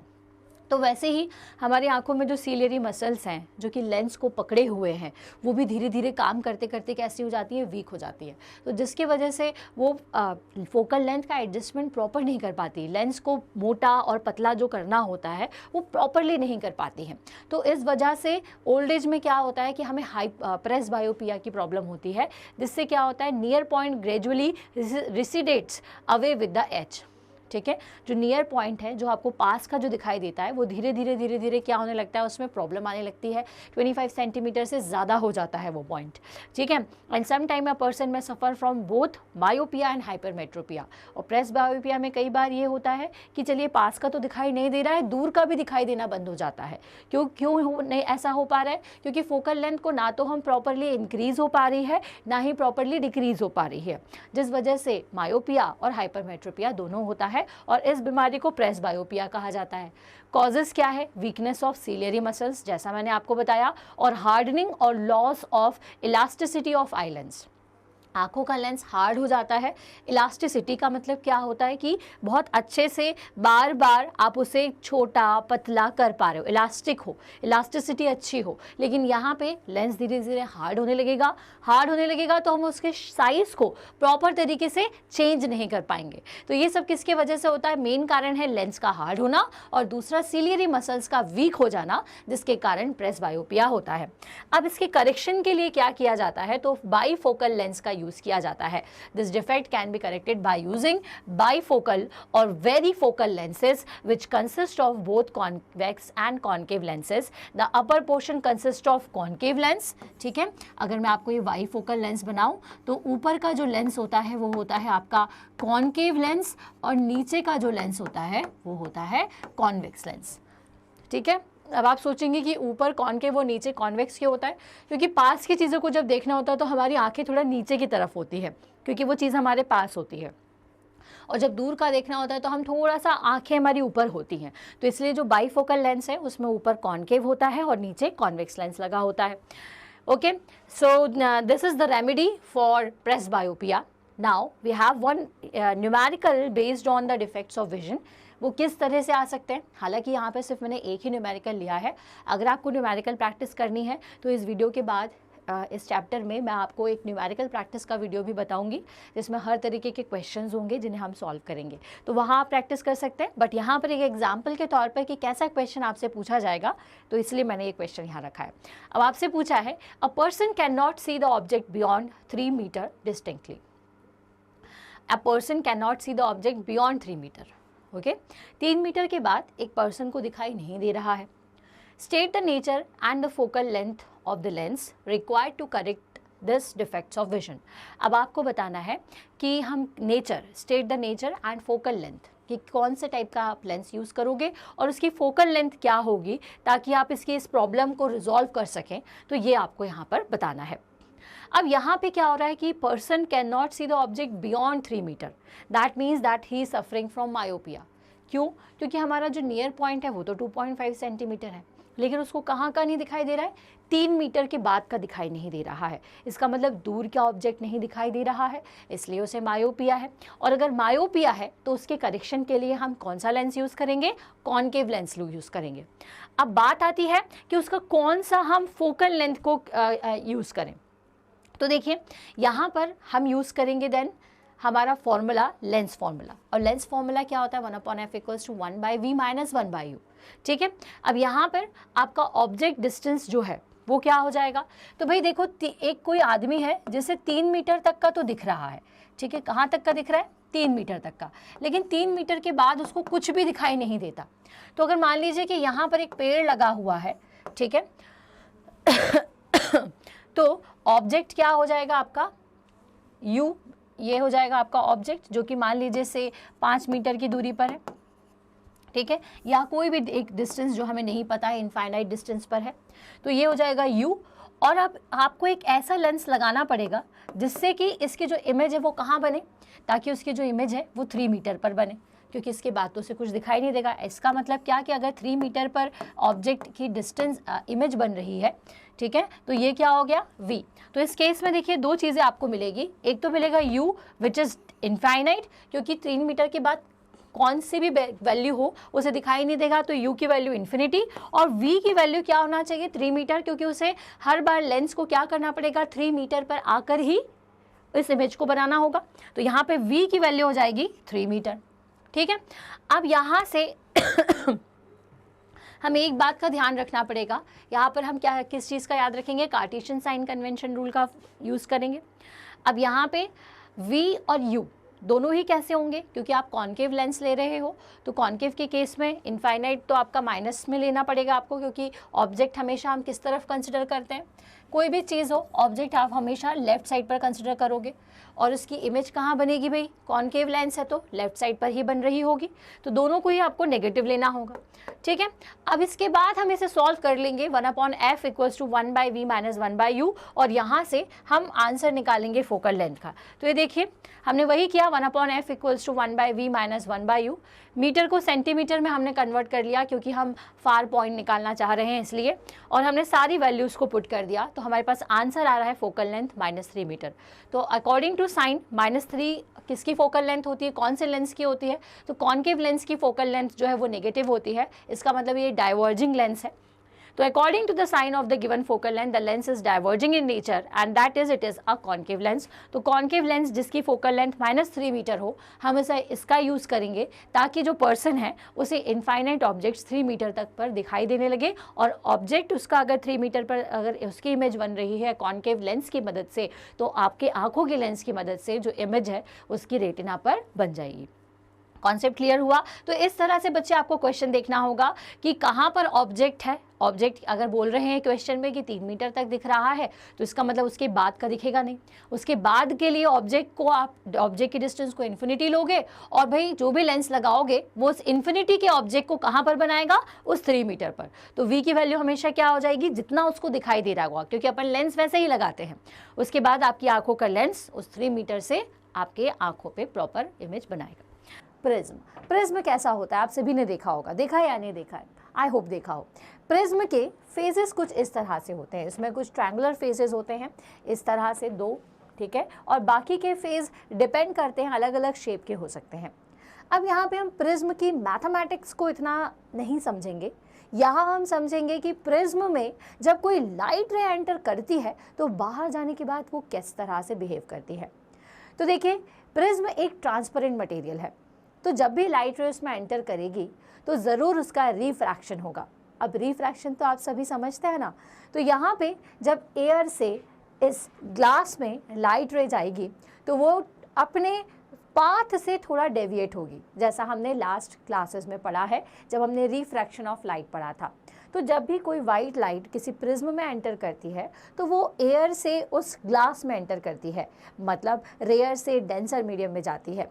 तो जब भी कोई लाइट रे एयर से या किसी भी रेयर से डेंसर मीडियम में जाती है तो वो टुवर्ड्स नॉर्मल बैंड हो जाती है। टुवर्ड्स नॉर्मल मतलब कि जिस पॉइंट ऑफ से ये इसमें एंटर कर रही है, अगर मैं इस पॉइंट पर एक नॉर्मल ड्रॉ करूं तो मैं ये देखूंगी कि जब ये इससे एंटर करके बाहर आएगी तो अपने पाथ से डेविएट हो जाएगी। ये इसका ओरिजिनल पाथ था, लेकिन आप देख सकते हैं कि ये कितने 7 कलर में टूट करके इस पाथ से डेविएट हो चुकी है, मतलब किसी और रास्ते से ही ये बाहर निकलते टाइम बाहर आ रही है। तो हमें क्या क्या समझना है प्रिज्म के बारे में, हमें यही समझना है कि जब भी कोई लाइट रेस में एंटर करेगी तो वो कैसे अपने पाथ से डेविएट करती है और किस एंगल के साथ करती है। तो यही पूरी स्टडी हमें प्रिज्म में करनी है हमारे क्लास 10th में। तो यहाँ पे प्रिज्म एक छोटी सी डेफिनेशन बताई हुई है कि प्रिज्म होता क्या है। तो prism is a transparent refracting medium bounded by at least 2 lateral surfaces inclined to each other at a certain angle. ये सारे जो इनकी सर्फेसेस होती है वो एक सर्टेन एंगल के साथ इंक्लाइंड होती हैं, ठीक है। It has 2 triangular base and 3 rectangular lateral surfaces. इसकी 2 ट्रायंगुलर बेसेस होती हैं, अगर ऊपर और नीचे अगर आप प्रिज्म को देखोगे तो वो ट्रायंगल होता है, और बाकी सारी जो उनकी फेसेस होती हैं वो रेक्टेंगुलर लेटरल सर्फेसेस होती हैं। The angle between the 2 lateral surfaces is called the angle of prism.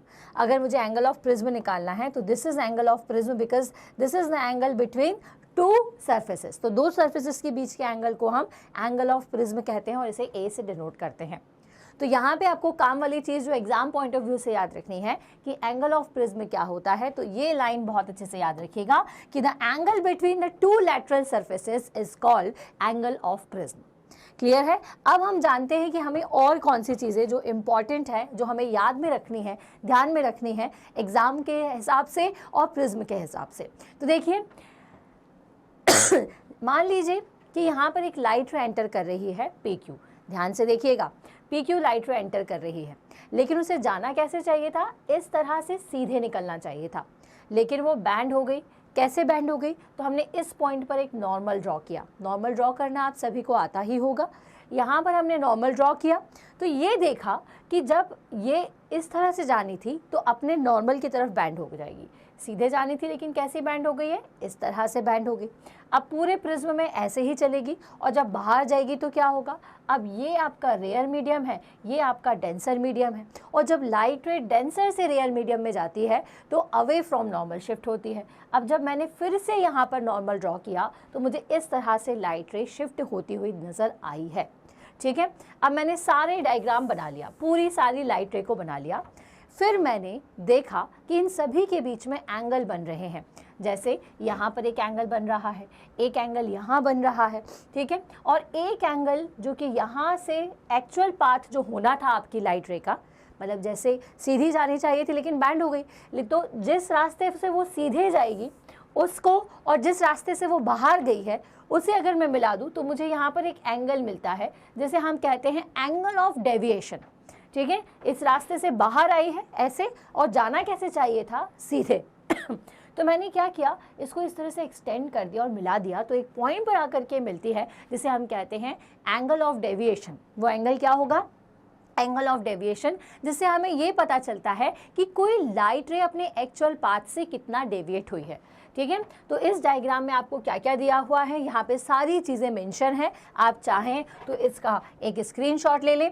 PQ is the incident ray, this is your PQ। Incident ray मतलब जो लाइट रे प्रिज्म के अंदर एंटर कर रही है।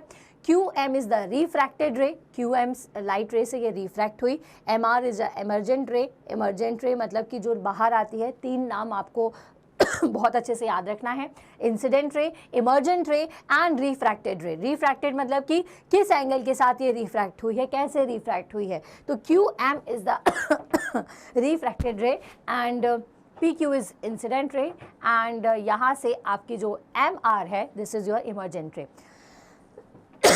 सॉरी आपके माइक अगर आप सुन रहे होंगे हेडफोन लगा के तो शायद मेरी खांसी की आवाज़ से आपके कान के पर्दे फट गए होंगे, लेकिन उसके लिए सॉरी। थोड़ी सी सर्दी है, मुझे ज़ुकाम है इस वक्त, तो थोड़ा कंसिडर कर लीजिएगा।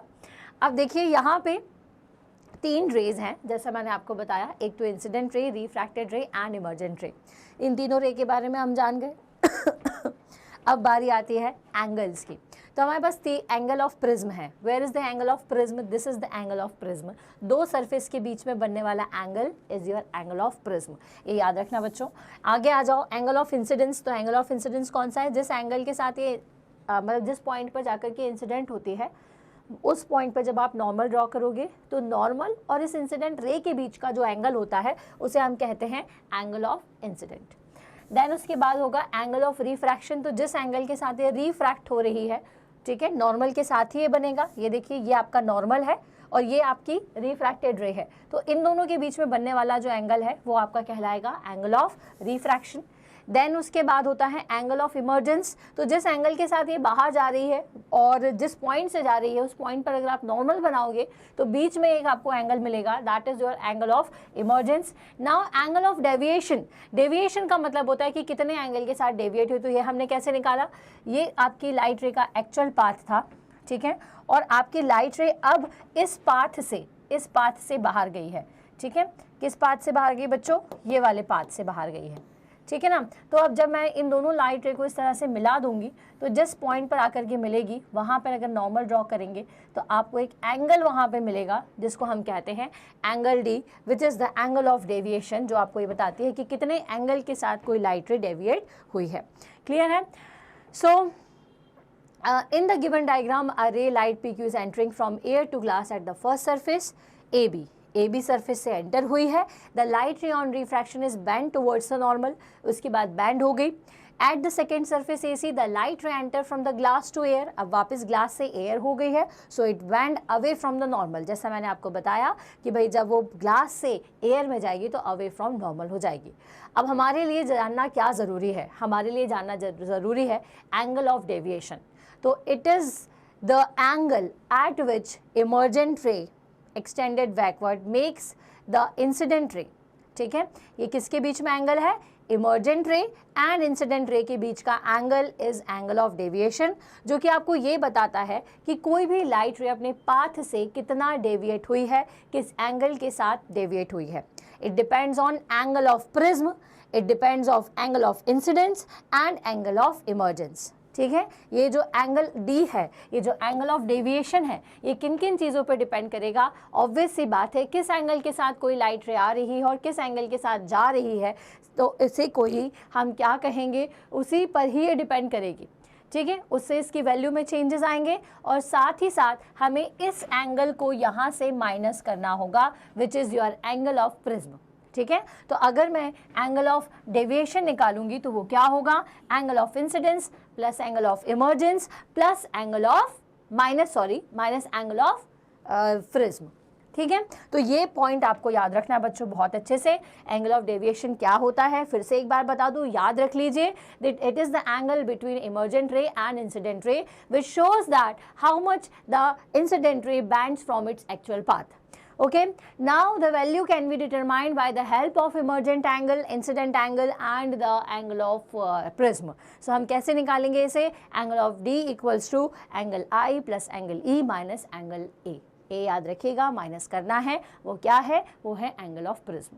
ठीक है, चलो आगे बढ़ेंगे। आप जानते हैं कि डिस्पर्जन ऑफ लाइट क्या होता है, तो splitting of white light into it's 7 colour is dispersion. याद रखोगे, the phenomena of splitting of white light into its constitute colours when it passes through a prism is called dispersion of light.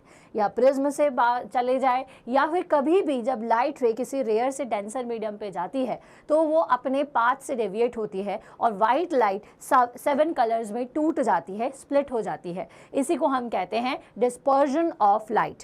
This bands of the 7 colours so obtain the VIBGYOR. ये VIBGYOR जो है याद करने का तरीका है, ये अपने 7 कलर्स में डिवाइड होती है, violet, indigo, blue, green, yellow, orange and red. इसे हम क्या कहते हैं, इन 7 कलर के कॉम्बिनेशन को हम स्पेक्ट्रम कहते हैं। क्या कहते हैं बच्चे, स्पेक्ट्रम। याद रखना है ये सारी चीज़ें, भूलना नहीं है। ठीक है, तो ये स्पेक्ट्रम होता है। डिस्पर्जन ऑफ लाइट क्या है, तो डिस्पर्जन के लिए आपको ये डायग्राम बनाना पड़ेगा कि splitting of white light into its constitute 7 colours are is known as dispersion of light. Dispersion of light को समझने के लिए ये देखना पड़ेगा कि कैसे ये डिस्पर्जन ऑफ लाइट होता है। अब देखिए, समझिए, हमारी जो व्हाइट लाइट है, व्हाइट लाइट मतलब जो लाइट है वो वाइट होती है, वो इन 7 कलर से मिलके बनी होती है। अब इन 7 कलर में कौन कौन से कलर है, वायलेट है, इंडिगो है, ब्लू है, ग्रीन, येलो, ये सारे कलर्स हैं। अब ये जो सारे कलर्स हैं ये बिखर क्यों जाते हैं, इसीलिए बिखर जाते हैं क्योंकि इन सभी की वेवलेंथ अलग अलग होती है। क्या क्या अलग होती है, वेवलेंथ। ये वेवलेंथ को याद रखना है बच्चों, इसको आप हायर क्लासेस में और अच्छा पढ़ोगे। तो वेवलेंथ जो है इन सब की अलग अलग होती है, जिसकी वजह से जिसकी जितनी अच्छी वेवलेंथ वो उतना कम डेविएट होता है। तो सबसे अच्छी वेवलेंथ जो है वो रेड कलर की होती है। तो देखिए, सबसे कम डेविएट कौन हुआ है, रेड। उसके बाद होती है ऑरेंज की, येलो की और सबसे कम होती है वायलेट की। तो जिसकी जितनी वेवलेंथ कम वो उतना ज़्यादा अपने पाथ से डेविएट होना शुरू कर देता है। इसीलिए जैसे ही वाइट लाइट रेयर से डेंसर मीडियम में एंटर करती है तो सारे colours according to their wavelength अपने अपने रास्ते से, अपने अपने पाथ से डेविएट हो जाते हैं। इसी डेविएशन के कारण हमें ये 7 कलर्स जो है वो दिखाई देते हैं और ये 7 कलर्स जब बाहर जाते हैं तो अगेन वही फिनोमेना होता है कि रेयर से जब डेंसर में जा रहे हैं तो स्प्लिट होंगे, डेविएट होंगे। उसी तरीके से जब ये रेयर से डेंसर में अगेन, डेंसर से रेयर में अगेन जाते हैं तो इसीलिए 7 कलर्स हमें दिखाई देते हैं, क्योंकि 7 कलर टूट चुके होते हैं और सभी अपने नॉर्मल से अवे होते होते कुछ इस तरह के कलर आपको बाहर दिखाई देते हैं। ठीक है, तो splitting of 7 colours white light into 7 colours is known as dispersion. And dispersion क्या होता है, क्यों होता है, ये मैंने अभी आपको बताया। क्योंकि हर कलर की जो वेवलेंथ है वो अलग है। जिसकी जितनी ज़्यादा वेवलेंथ होती है वो उतना कम डेविएट होता है, जितनी कम वेवलेंथ होगी उतना ज़्यादा डेविएट होगा। तो इस हिसाब से हमें समझ में आया कि रेड की वेवलेंथ सबसे ज़्यादा और वायलेट की वेवलेंथ सबसे कम होती है। दूसरी चीज़ ये भी याद रखिए कि जिसकी वेवलेंथ सबसे ज़्यादा होती है वो नज़र भी सबसे ज़्यादा आता है। तो इसीलिए जितने भी खतरे के निशान होते हैं उन्हें लाल कलर से बनाया जाता है, क्योंकि उसकी वेवलेंथ ज़्यादा होने की वजह से वो दूर से ही आपको दिखाई दे जाता है। क्लियर है? चलिए आगे बढ़ेंगे। Cause of dispersion. अब डिस्पर्जन क्यों होता है? तो ऑब्वियस सी बात है, डिस्पर्जन का कारण ही यही है कि जब ये लाइट रेयर से डेंसर मीडियम में जाती है तो उसकी स्पीड हो जाती है कम। स्पीड कम हो जाने की वजह से वो अपने पाथ से डेविएट होती है, पाथ से डेविएट होती है तो अपने 7 कलर्स में टूट जाती है। Okay, so the light ray of different colours travel with the same speed in vacuum and air, but in any other medium they travel with the different speeds and bands through different angle which leads to the dispersion of light। because जब भी कोई light रे rare से denser medium में जाती है तो अपने पाथ से डेविएट होती है, बिकॉज उसकी स्पीड जो है वो कम हो जाती है। इस स्पीड के कम हो जाने की वजह से ये अपने पाथ से अपनी अपनी वेवलेंथ के अकॉर्डिंग डेविएट हो जाती है और हमें 7 कलर्स इस तरह से दिखाई देते हैं। आई होप बच्चों ये समझ में आ रहा है आपके। तो red light has a maximum wavelength as I discussed, and violet light has the minimum wavelength. So in any medium, red light travels fastest and deviate least, while the violet travels the slowest and deviate maximum. Okay तो red light क्योंकि maximum wavelength की है इसलिए सबसे ज़्यादा fast चलती है, सबसे ज़्यादा फास्ट ट्रेवल करती है, और वायलेट का जो वेवलेंथ होती है वो सबसे कम होती है, इसकी वजह से उसकी स्पीड भी कम है और वो सबसे ज़्यादा डेविएट होती है। Now recombination of white light, is that possible कि जब कोई लाइट रे किसी प्रिज्म में एंटर करे और बाहर अपने 7 कलर में डिवाइड हो जाए तो उन 7 कलर को बिल्कुल हम वापस से मिला सकते हैं? बिल्कुल मिला सकते हैं, लेकिन आपको एक बात याद रखनी होगी कि आपको फेस जो है वो उल्टा करना होगा। मतलब क्या है? मतलब ये है कि जब भी कोई प्रिज्म इस तरह से सीधा रखा है और आप ये चाह रहे हैं कि ये जो सारे कलर्स हैं ये मिलकर के एक हो जाएं, तो इसके लिए आपको दूसरे प्रिज्म को उल्टा रखना होगा, लाइक दिस। ओके, तो जब ये मान लीजिए कि कोई वाइट लाइट यहाँ से एंटर कर रही है, ठीक है, यहाँ से एंटर जब कोई भी वाइट लाइट करती है तो वो डेविएट होगी, तो अपने 7 कलर्स में डिवाइड होगी। हम यहाँ पे 7 कलर्स नहीं बना रहे हैं, यहाँ पर हम सिर्फ 2 कलर्स कंसिडर कर रहे हैं, एक red and the second one is violet, जिसको मैं ब्लू से इंडिकेट कर रही हूँ।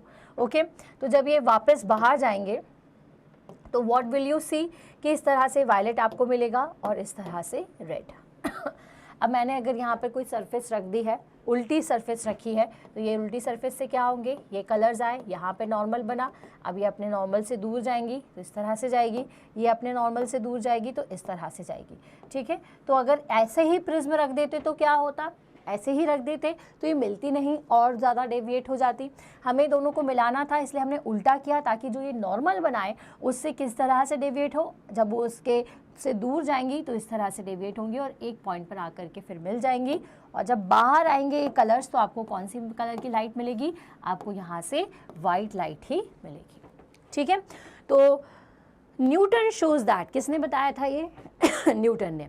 तो Newton shows that the reverse of the dispersion of light is also possible, dispersion का रिवर्स भी कर सकते हैं। He kept 2 prism close to each other, one is in erect position and the other in inverted position. Erect मतलब सीधी position में एक को रखा है और दूसरे को हमने इन्वर्टेड पोजिशन में रखा हुआ है। The light gets dispersed when pass through the first prism, भाई जैसे ही वो पहले प्रिज्म से पास होगी तो डिस्पर्स हो जाएगी, दूर दूर जाएगी, and the second prism receives all the 7 colours रे।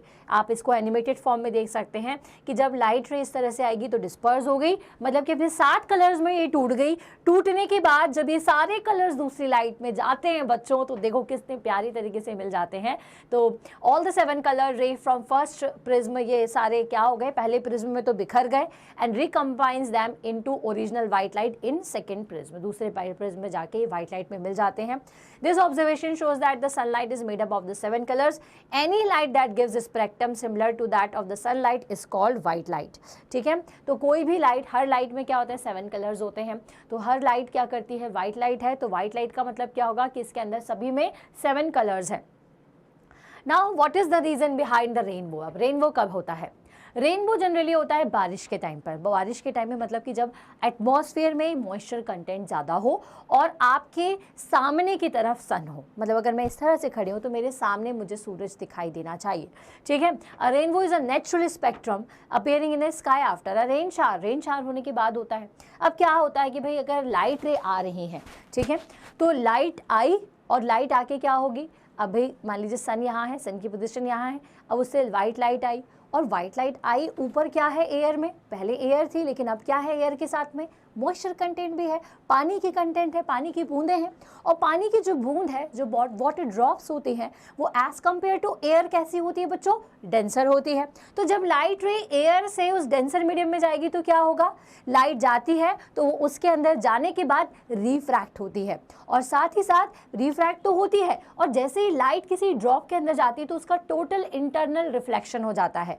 ठीक है, इंटरनल रिफ्लेक्शन मतलब अंदर के अंदर ही वो रिफ्लेक्ट होती है कुछ इस तरह से। ठीक है, ये आपको डायग्राम भी दिख रहा है यहाँ पे कि लाइट रे एंटर करी, ठीक है, इस पॉइंट पर, फिर उसके बाद यहाँ से टकरा के उसी पॉइंट से वापस आती है और बाहर दिखाई देती है आपको। ठीक है, अब ये जब कलर, ये जो लाइट है वाइट लाइट, जैसे वो पानी की बूंद में जाएगी तो क्या होगी, अपने 7 कलर्स में टूटेगी। सारे 7 कलर्स का इंटरनल रिफ्लेक्शन होता है, तो सब टकरा के उसी बूंद के अंदर आते हैं, और इस तरह से ऊपर रेड, नीचे वायलेट आपको कलर दिखते हैं, और बीच में जितने भी कॉन्स्टिट्यूट कलर होते हैं वो आपको उसमें दिखाई देते हैं। तो भाई रेनबो के टाइम पे रेनबो क्यों दिखाई देता है, रेनबो का फॉर्मेशन का मतलब क्या है, तो this is just a phenomena of dispersion of light. जब भी कोई व्हाइट लाइट किसी रेयर से डेंसर मीडियम में जाती है तो हमें ये बहुत अच्छे से पता है कि वो 7 कलर में टूटेगी। इसी तरीके से आसमान में भी जब पानी का कंटेंट ज़्यादा हो जाता है तो वहाँ पर एक डेंसर मीडियम क्रिएट हो जाता है। एयर से जब लाइट उस पानी के ड्रॉपलेट में जाती है तो पानी के ड्रॉपलेट में जाने की वजह से पहले उनको रिफ्रैक्ट होकर इंटरनल रिफ्लेक्शन के बाद अगेन वो बाहर रिफ्रैक्ट होती है, तो हमें कलर सारे टूटे हुए नज़र आते हैं। और ये एक पानी की बूंद नहीं, बहुत सारी पानी की बूंदें मिलकर के पूरा आपको किस तरह से, मान लीजिए यहाँ बहुत सारी पानी की बूंदें हैं तो आपको इस तरह से पूरा red, then violet, then red के बाद मतलब कि आपका विवग्योर कलर को अगर देखें तो ऑरेंज कलर दिखेगा, ग्रीन कलर दिखेगा, येलो कलर दिखेगा, सारे कलर्स आपको इस तरह से दिखाई देते हैं। तो अ rainbow is a natural spectrum appearing in the sky after a rain shower. It is caused by dispersion of sunlight by the tiny water droplets present in the atmosphere. जैसे मैंने आपको बताया, a rainbow is always formed in the direction opposite to that of the sun. अब भाई सन की direction और rainbow की direction हमेशा अपोजिट होती है, क्योंकि मैंने आपको बताया सन यहाँ है तो रेनबो का फॉर्मेशन मुझे जस्ट सामने दिखेगा। Okay, so this is the colourful diagram. अगर आप चाहते हैं इसको नोट डाउन करना तो आप कर सकते हैं। The water droplets act like small prism. क्या होता है, क्योंकि जो वाटर के ड्रॉपलेट्स होते हैं वो छोटे छोटे प्रिज्म की तरह काम करते हैं।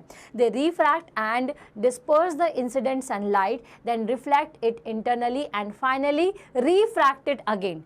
ठीक है, क्या करते हैं, देखो यहाँ से वाइट लाइट आई तो सबसे पहले तो ये रिफ्रैक्ट होगी, रिफ्रैक्ट हुई तो 7 कलर में टूट गई। देन उसके बाद इनका क्या होता है, इंटरनल रिफ्लेक्शन होता है। इंटरनल रिफ्लेक्शन के बाद ये अगेन रिफ्रैक्ट होती हैं, और इस तरह से रेन ड्रॉप से बाहर कैसे आती हैं, 7 कलर में टूट कर बाहर आती है, स्प्लिट होकर के आती हैं। तो due to the dispersion of white light and internal reflection different colour reach the observer eye. अब क्योंकि इसी की वजह से रिफ्लेक्शन और इंटरनल रिफ्लेक्शन और डिस्पर्जन ऑफ लाइट की वजह से जो 7 कलर हैं वो ऑब्जर्वर मतलब हम यहाँ पर होते हैं तो हमें ये सारे कलर्स दिखाई देते हैं। A rainbow can also be seen on a sunny day by looking at the sky through a waterfall or through a water fountain with the sun behind you. Atmospheric refraction, तो जितनी भी चीज़ें अभी हमने पढ़ी है ये सारी एटमॉस्फेरिक रिफ्रैक्शन की वजह से होती है। अब एटमॉस्फेरिक रिफ्रैक्शन क्या होता है, तो सन से आने वाली लाइट जब अर्थ में आती है तो उसे एटमॉस्फेयर मिलता है। अब ये एटमॉस्फेयर ना बिल्कुल भी एक जैसा नहीं रहता है, कहीं डेंसर कहीं रेयर। जैसे दिन के समय में अगर आप बात करोगे तो ज़्यादा डेंस ऊपर रहता है, नीचे आपको थोड़ा सा हाँ ऊपर ज़्यादा रेयर रहेगा और नीचे थोड़ा थोड़ा डेंस होता जाता है। तो रेयर से लाइट रे कैसी होती है, धीरे धीरे जैसे जैसे नीचे आती है डेंसर मीडियम में जाती है। तो आपको तो बहुत अच्छे से पता है कि जब भी कोई लाइट रेयर से डेंसर मीडियम में जाती है तो अपने पाथ से डेविएट होती है। और कैसे डेविएट होती है, तो इस बात को समझिए बच्चों कि मान लीजिए कि हमारा अर्थ का एटमॉस्फेयर है जिसमें अलग अलग लेयर्स हैं। दिन के समय में मैंने आपको क्या बताया कि अर्थ की धूप लाइट से, सन की लाइट से अर्थ की जो सरफेस होती है वो जल्दी गर्म हो जाती है, तो नीचे की हवा जल्दी गर्म होगी और गर्म हवा क्या करती है, ऊपर जाती है। तो जब गर्म हवा ऊपर जाती है तो नीचे उसकी जगह ठंडी हवा ले लेती है, और गर्म हवा और ठंडी हवा के बीच में गर्म हवा थोड़ी लाइट होती है और ठंडी हवा ज़्यादा डेंस होती है। तो ऊपर का मीडियम कैसा हुआ बच्चों, रेयर। तो इसके कंपैरिजन में ये ज़्यादा रेयर है और ये ज़्यादा डेंसर है, ठीक है। तो ये पहले रेयर थी, ये फिर ये इसके लिए डेंसर है, ये इसके लिए रेयर है और इसके लिए डेंसर है। एक दूसरे के सापेक्ष, मतलब दोनों एक दूसरे के कंपैरिजन में एक के लिए एक रेयर और दूसरे के लिए डेंसर होता जाता है। तो जैसे जैसे नीचे जाते हैं लाइट को डेंसर मीडियम मिलता जाता है। अब भाई लाइट कहाँ से आ रही है, हमारे सन से आ रही है, सन, अब सन से आ रही है तो वैक्यूम से आ रही है। अब वैक्यूम से आ रही है तो वहाँ पर तो कोई डेविएशन नहीं होगा, लेकिन जैसे अर्थ या एटमॉस्फेयर में एंटर करती है तो मान लीजिए कि यहाँ पर मैं नॉर्मल अगर ड्रॉ करूँ तो जब रेयर से डेंसर में एंटर करेगी तो क्या होती है लाइट रे, टुवर्ड्स नॉर्मल बैंड होती है, तो ये नॉर्मल की तरफ हो गई। अब ये इधर गई, ठीक है, फिर ये ऐसी बैंड हो गई, फिर दूसरे में गई तो और ज़्यादा डेंसर हो गया, तो धीरे धीरे धीरे धीरे इस तरह से मिली, ठीक है। तो ये इस तरह से क्या होता है बच्चों, ये होता है एटमॉस्फेरिक रिफ्रैक्शन। एटमॉस्फेयर में मौजूद डिफरेंट डेंसिटीज़ के कारण, एटमॉस्फेयर की डिफरेंट डेंसिटी, एटमॉस्फेरिक लेयर की डिफरेंट डेंसिटी के कारण जो लाइट अपने पाथ से डेविएट होती है उसी को हम एटमॉस्फेरिक रिफ्रैक्शन कहते हैं। और उसी के वजह से ये सारे फिनोमेना, ट्विंकलिंग ऑफ स्टार्स हो, चाहे सनसेट और सनराइज़ का पहले या बाद में मिडिल सनसेट होना हो, या फिर मिराज का कॉन्सेप्ट हो, ये सभी हमें एटमॉस्फेरिक रिफ्रैक्शन के कारण ही महसूस होते हैं। So the Earth atmosphere is not uniform throughout. Its density goes on changing as we moved up and down. Okay, it can be considered to be consisting of a layer of different density which act as rare or denser medium with respect to each other. अब देखिए ज़रूरी नहीं है कि जो अभी denser है वो कल रेयर नहीं होगी, रेयर भी हो सकती है, just depends on temperature of Earth. Okay, so due to this, when the light ray passes through the Earth atmosphere, they undergo refraction. The refraction of light caused by these layer is called the atmospheric refraction. तो light का अपने path से atmosphere की वजह से deviate हो जाना atmospheric refraction कहलाता है। बच्चों समझ में आया या नहीं बता ज़रूर देना, ठीक है। कहीं भी लगे नेक्स्ट वीडियो ज़रूर बनाऊंगी आपके लिए जिसमें मैं आपका डाउट क्लियर करूंगी। अब now some phenomena based on atmospheric free refraction. So first is twinkling of star. अब भाई स्टार हमसे बहुत दूर है, ठीक है, उनसे आने वाली लाइट है ना, सभी से लाइट आती है। मान लीजिए ये लाइट आ रही है तो क्या होता है, अब फिर से वही कॉन्सेप्ट है कि हर बार क्या हो रहा है बच्चों, हर बार अलग अलग लेयर में ये जो लाइट है वो एंटर कर रही है, ठीक है।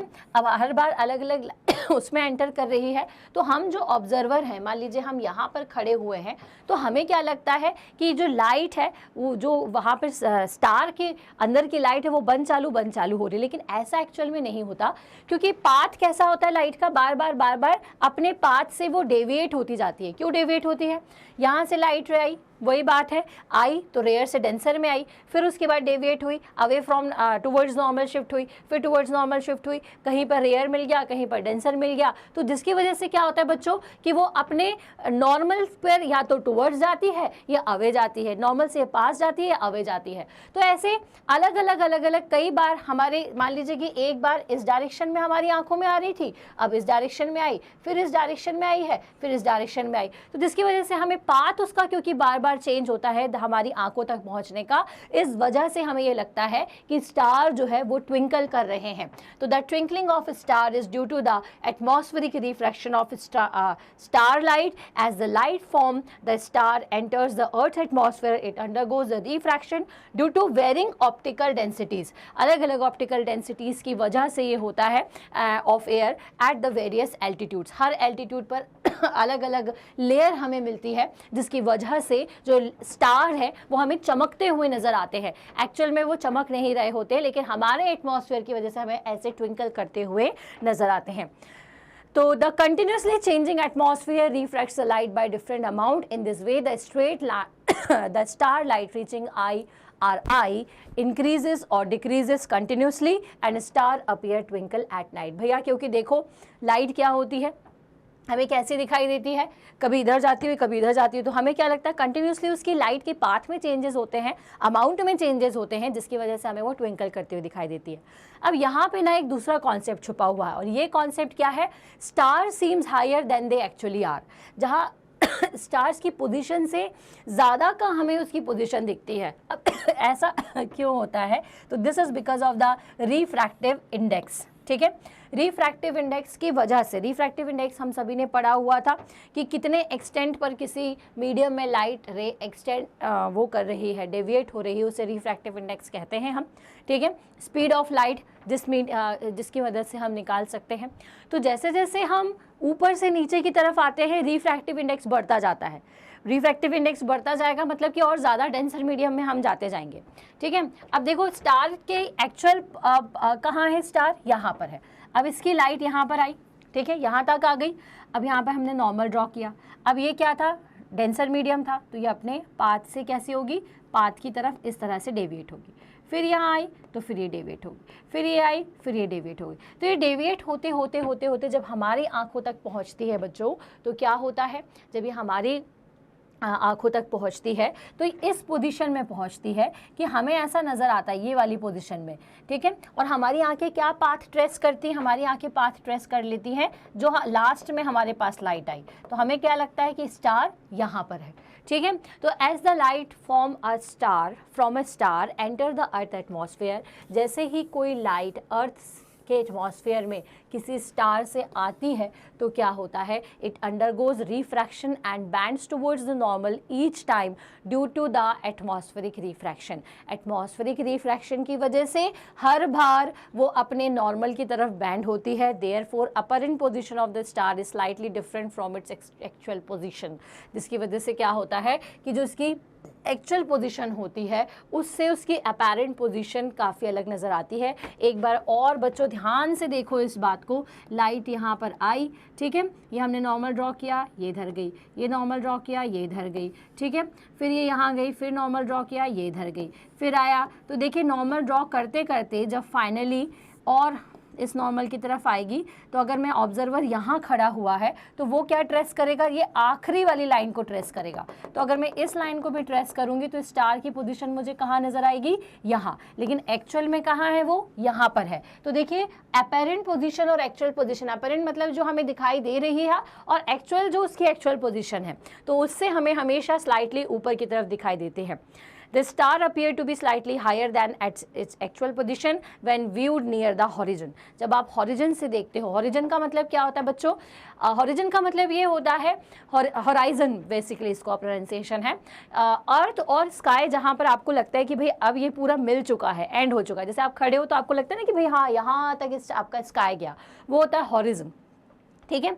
तो हॉरिजन पे जब आपको स्टार दिखता है तो वो उस कंडीशन में आपकी जो उसकी पोजीशन होती है वो उसकी एक्चुअल में थोड़ी नीचे होती है, लेकिन हमें थोड़ा ऊपर नज़र आती है। क्लियर है। चलिए अब आ जाते हैं प्लैनेट्स डू नॉट ट्विंकल। क्योंकि प्लैनेट क्यों ट्विंकल नहीं करते हैं, इसलिए ट्विंकल नहीं करते क्योंकि भाई इनका जो साइज़ होता है वो ज़्यादा होता है और हमारे अर्थ से ज़्यादा पास होते हैं।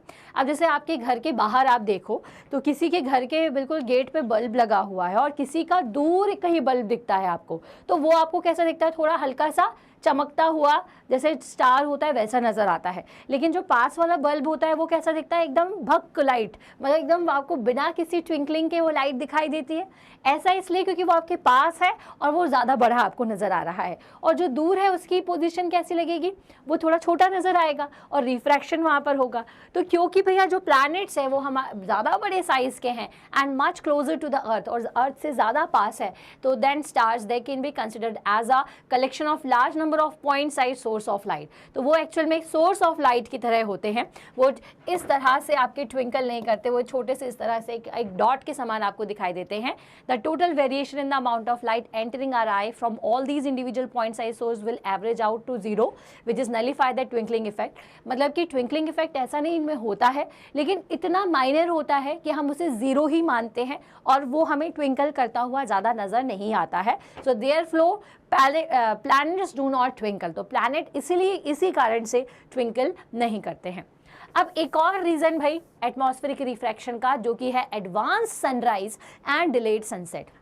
अब ऐसा क्यों होता है, तो जब कोई भी ऑब्जर्वर हॉरिजन पर होता है, हॉरिजन की पोजीशन पर होता है, अब मान लीजिए कि सनसेट डिलेड हमें दिखाई देता है, मतलब कि 2 मिनट बाद हमें लगेगा कि भैया सन आपका जो है वो क्या हो चुका है, सन सेट हो चुका है। तो देखिए एक्चुअल पोजीशन कहाँ है हमारी, यहाँ है, ठीक है। अब यहाँ पर एक्चुअल पोजीशन है, लेकिन जब लाइट आप तक पहुँचती है तो कैसी होगी बच्चों, वो फिर से रिफ्रैक्ट होगी, जिसकी वजह से जो आपको दिखाई देगा वो कैसा दिखाई देगा, वो ऐसा आपको लगेगा कि भैया 2 मिनट बाद जो है वो सनसेट हो रहा है। क्या मतलब है, जरा अच्छे से समझते हैं। The sun is visible to us about 2 minutes before the actual sunrise. Actual sunrise से 2 मिनट पहले, 2 मिनट पहले ही हमें वो दिखाई देता है। About 2 minutes after the actual sunset, the sun is visible to us about 2 minutes before actual sunrise and about 2 minutes after the actual sunset. Sunset होने के 2 मिनट बाद हमें सनसेट दिखाई देता है और सनराइज होने के 2 मिनट पहले ही हमें सनराइज दिख चुका होता है। क्यों ऐसा होता है, ठीक है। तो this is because of the atmospheric refraction when the sun is slightly below the horizon. तो भैया जब हमारा जो सन है वो हॉरिजन से थोड़ी नीचे की तरफ होता है, ये देखिए यहाँ पर आपका जो सन है, ठीक है। The sunlight coming from the less dense to more dense air, अब भाई कम डेंस से ज़्यादा डेंस एयर की तरफ आती है, इज रिफ्रैक्टेड डाउनवर्ड, और वो किस तरफ रिफ्रैक्ट हो जाती है, नीचे की तरफ, ठीक है, रिफ्रैक्टेड डाउनवर्ड, तो वो नीचे की तरफ रिफ्रैक्ट होती है, जिसकी वजह से क्या होता है, the sunlight when the sun is slightly below the horizon, the sunlight coming from the less dense to more dense air is refracted downward. Because of this the sun appear to be raised above the horizon, so sun can be seen about 2 minutes before actual sunrise. अगर इसमें diagram में आपको ऐसा समझ में नहीं आ रहा है तो आप इसे इस तरह से समझिए, ये है आपकी अर्थ, ठीक है, ये होराइजन, ठीक है, यहाँ पर सन है, ठीक है। सन की जो रे आ रही है, मान लीजिए कि आप यहाँ पर खड़े हुए हैं, अब ये जो सन की रे आ रही है वो क्या हो रही है भाई, डेंसर मीडियम में एंटर करती जा रही है, ठीक है, ये आपका डेंसर मीडियम है, ठीक है। अब मान लीजिए एक रे मैं ये वाली ले, तो जैसे जैसे ये डेंसर मीडियम में जाएगी तो क्या होगा, यहाँ पर मैंने नॉर्मल ड्रॉ किया तो ये अवे फ्रॉम नॉर्मल, ठीक है, टूवर्ड्स नॉर्मल, सॉरी, ठीक है, फिर यहाँ गई तो फिर टूवर्ड्स नॉर्मल, इस तरह से टूवर्ड्स नॉर्मल होते होते जब आपके पास पहुँचेगी ऐसी, ठीक है, इसको और क्लियरली मैं थोड़ा सा ड्रॉ कर देती हूँ ताकि आप कंफ्यूज ना हो बिल्कुल भी। ये हो गया आपका अर्थ, ठीक है, ये है सन, ठीक है, और ये हमारी लाइट रे है, ठीक है, और आप यहाँ पर हैं। अब ये देखिए ये सन की लाइट आई, अब ये क्या होगी, अपने नॉर्मल की तरफ बैंड हो जाएगी थोड़ी सी, ठीक है, फिर ये यहाँ से नॉर्मल की तरफ बैंड हुई, फिर यहाँ से नॉर्मल की तरफ बैंड हुई, तो आपकी आंखों में कहाँ पहुँच रही है, यहाँ पे। तो आप कैसा ट्रेस करोगे इसे, ये आपको लगेगा कि यहाँ पर है। तो भाई हॉराइजन से जब नीचे की तरफ होता है सन तो हमें 2 मिनट पहले ही दिखाई देता है, क्योंकि उस पोजीशन में जब लाइट रिफ्रैक्ट होते होते हमारी आंखों पे आते हैं तो हम जब लाइट के पाथ को ट्रेस करते हैं तो हमें ऐसा लगता है कि जो सन है वो हॉराइजन के ऊपर है। Because of this the sun appear to be raised above the horizon, so the sun can be seen about 2 minutes before the actual sunrise. Similarly, due to atmospheric refraction, sun can be seen about 2 minutes even after the sun has set below horizon. अब भाई इसी reason की वजह से ये जो आपका sunset का टाइम है ये भी आपको दिखाई देता है कि एक्चुअल में वो बाद में होता है, 2 मिनट पहले ही सनसेट हो चुका होता है, लेकिन हमें 2 मिनट बाद दिखाई देता है। Now scattering of light. अब स्कैटरिंग ऑफ लाइट का क्या मतलब है, यहाँ से हमने एटमॉस्फेरिक रिफ्रैक्शन समझा। एटमॉस्फेरिक रिफ्रैक्शन का मतलब क्या होता है, किसी भी आसमान में चमकती हुई चीज़ का अपनी एक्चुअल पोजीशन से भटक जाना, atmospheric refraction because of the light ray enters from rare to denser medium, ठीक है, ये होता है एटमॉस्फेरिक रिफ्रैक्शन। अब स्कैटरिंग क्या होती है, स्कैटरिंग का मतलब क्या होता है भाई, एटमॉस्फेयर में हवा के साथ साथ धूल के छोटे छोटे कण भी हैं, धूल के छोटे छोटे पॉइंट्स भी हैं, बहुत सारी चीज़ें हैं। तो जब उन मॉलिक्यूल्स से लाइट रे टकराती है तो क्या होती है, अपने 7 कलर्स में इस तरह से क्या होती है, बिखर जाती है। इस तरह से लाइट जो है वो क्या होती है, स्कैटर हो जाती है, ठीक है। तो इसी को हम क्या कहते हैं, स्कैटरिंग ऑफ लाइट। तो the reflection of light from an object in all direction is called scattering of light. भाई देखो, जैसे ही धूल के पॉइंट से किसी भी एटमॉस्फेरिक पार्टिकल से जब लाइट रे टकराई तो क्या हो जाती है, वो यहाँ से वो रिफ्लेक्ट हो जाती है। रिफ्रैक्ट की जगह अब क्या होती है बच्चों, रिफ्लेक्ट, टकरा करके वापस जाती है। तो इसको ही कहते हैं हम scattering of light. The colour of scattered light depends on the size of the scattering particle and wavelength of the light. अब भाई कौन सा कलर स्कैटर हुआ है ये डिपेंड करेगा पार्टिकल के ऊपर, कितना बड़े साइज का पार्टिकल है और किस लाइट की वेवलेंथ उस पार्टिकल से टकरा करके निकल रही है। Very fine particle scatter mainly blue light, while particles of the large size scattered longer wavelength red light. अब देखिए क्या होता है, आसमान नीला क्यों दिखता है? क्योंकि स्कैटरिंग ऑफ लाइट की वजह से दिखता है।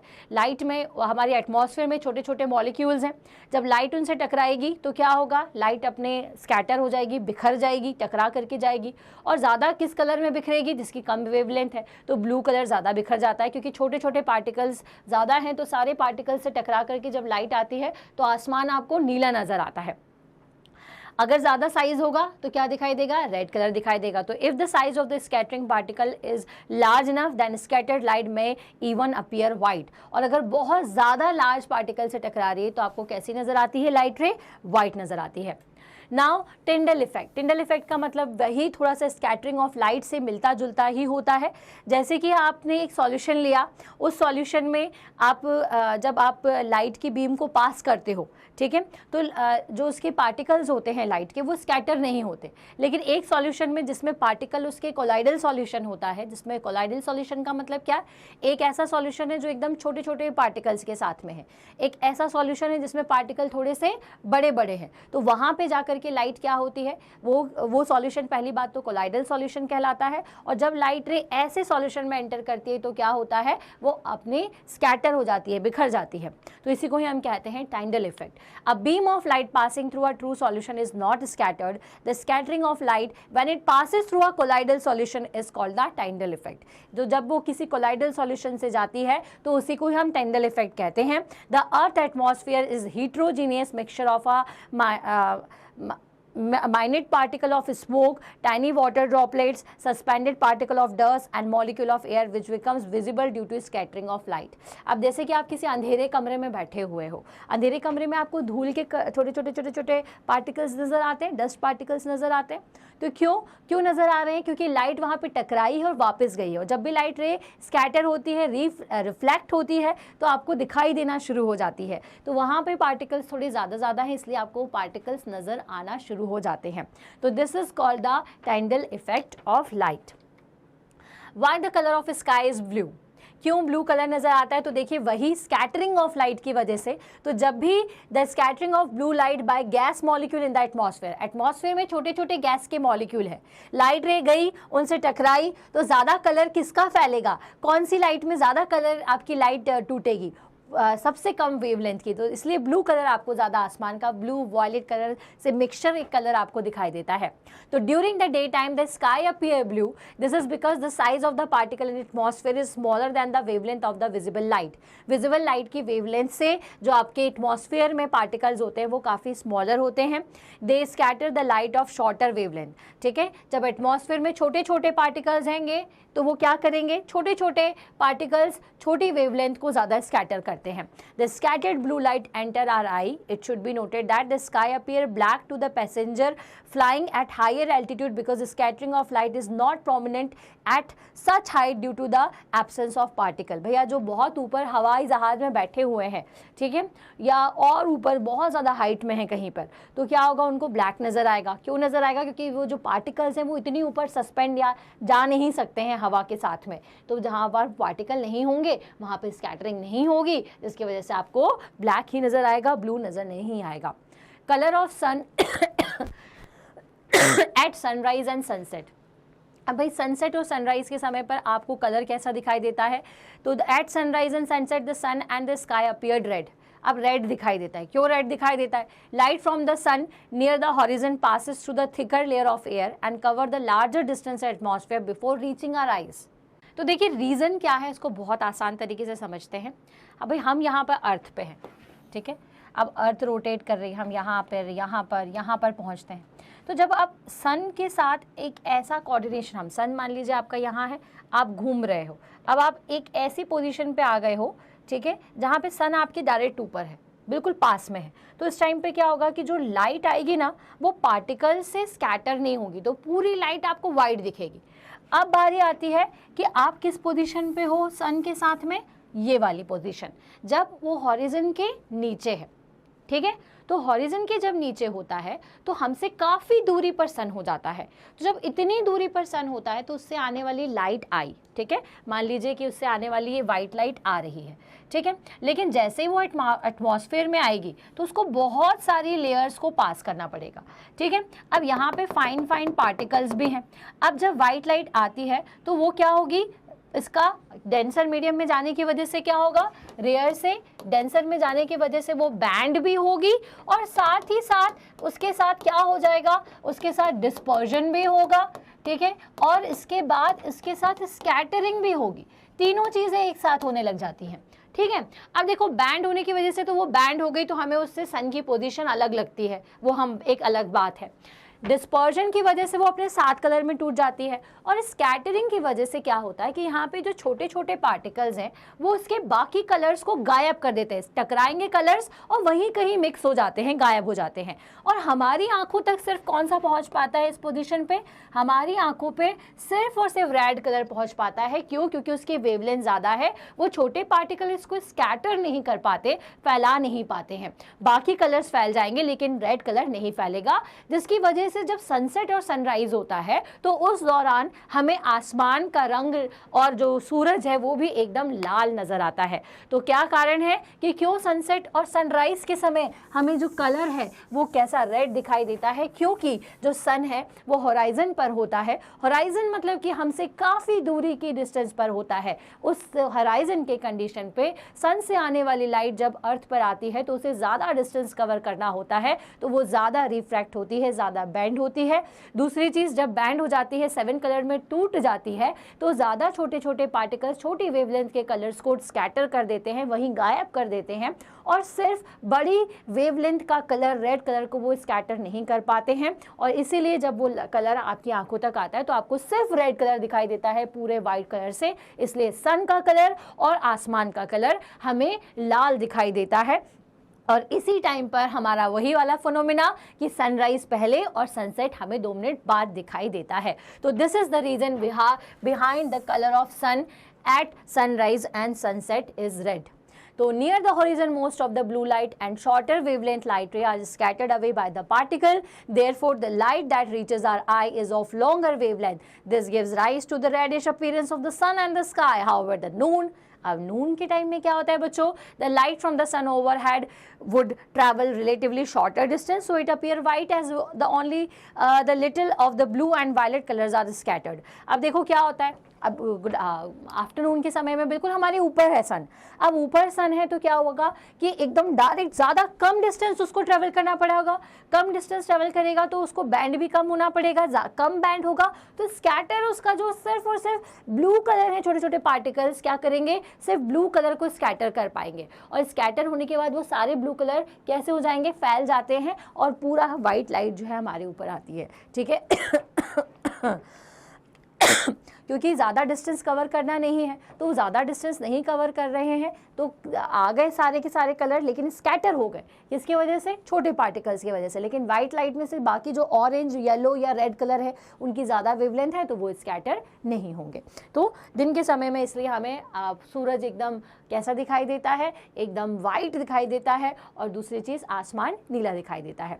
तो बच्चों ये था रीज़न ऑफ सनराइज सनसेट के समय में आपको रेड कलर और ये सारे कलर्स क्यों दिखाई देते हैं. ट्विंकलिंग ऑफ स्टार्स क्यों होती है, तो just because of atmospheric refraction. अब ये तो हमने सारे कॉन्सेप्ट को समझ लिया. अब इसके बाद बारी आती है एनसीईआरटी सॉल्यूशंस की, इससे रिलेटेड कुछ बहुत इंपॉर्टेंट एग्जाम क्वेश्चंस की कि एग्जाम में क्या पूछा जा सकता है. उसके लिए आपको मेरा नेक्स्ट वीडियो देखना होगा. इसके पहले वाले वीडियोज़ की सारी लिंक इस वीडियो में दी हुई है, डिस्क्रिप्शन में ज़रूर देखिए. उनको सबको देखने के बाद इस वीडियो को भी देखिए, इसको लाइक करिए. कहीं भी डाउट है तो कमेंट करिए, कुछ लग रहा है कि ये कॉन्सेप्ट हमें इतना अच्छे से समझ नहीं आया तो वो भी आप बता सकते हैं. हम उसके लिए एनिमेटेड वीडियो सीरीज़ भी लेकर आते हैं तो उसे भी ना देखना भूलें. चलिए अब मिलते हैं हमारे नेक्स्ट वीडियो में. तब तक के लिए आपकी सुरभि मैम की तरफ से बाय बाय, टेक केयर.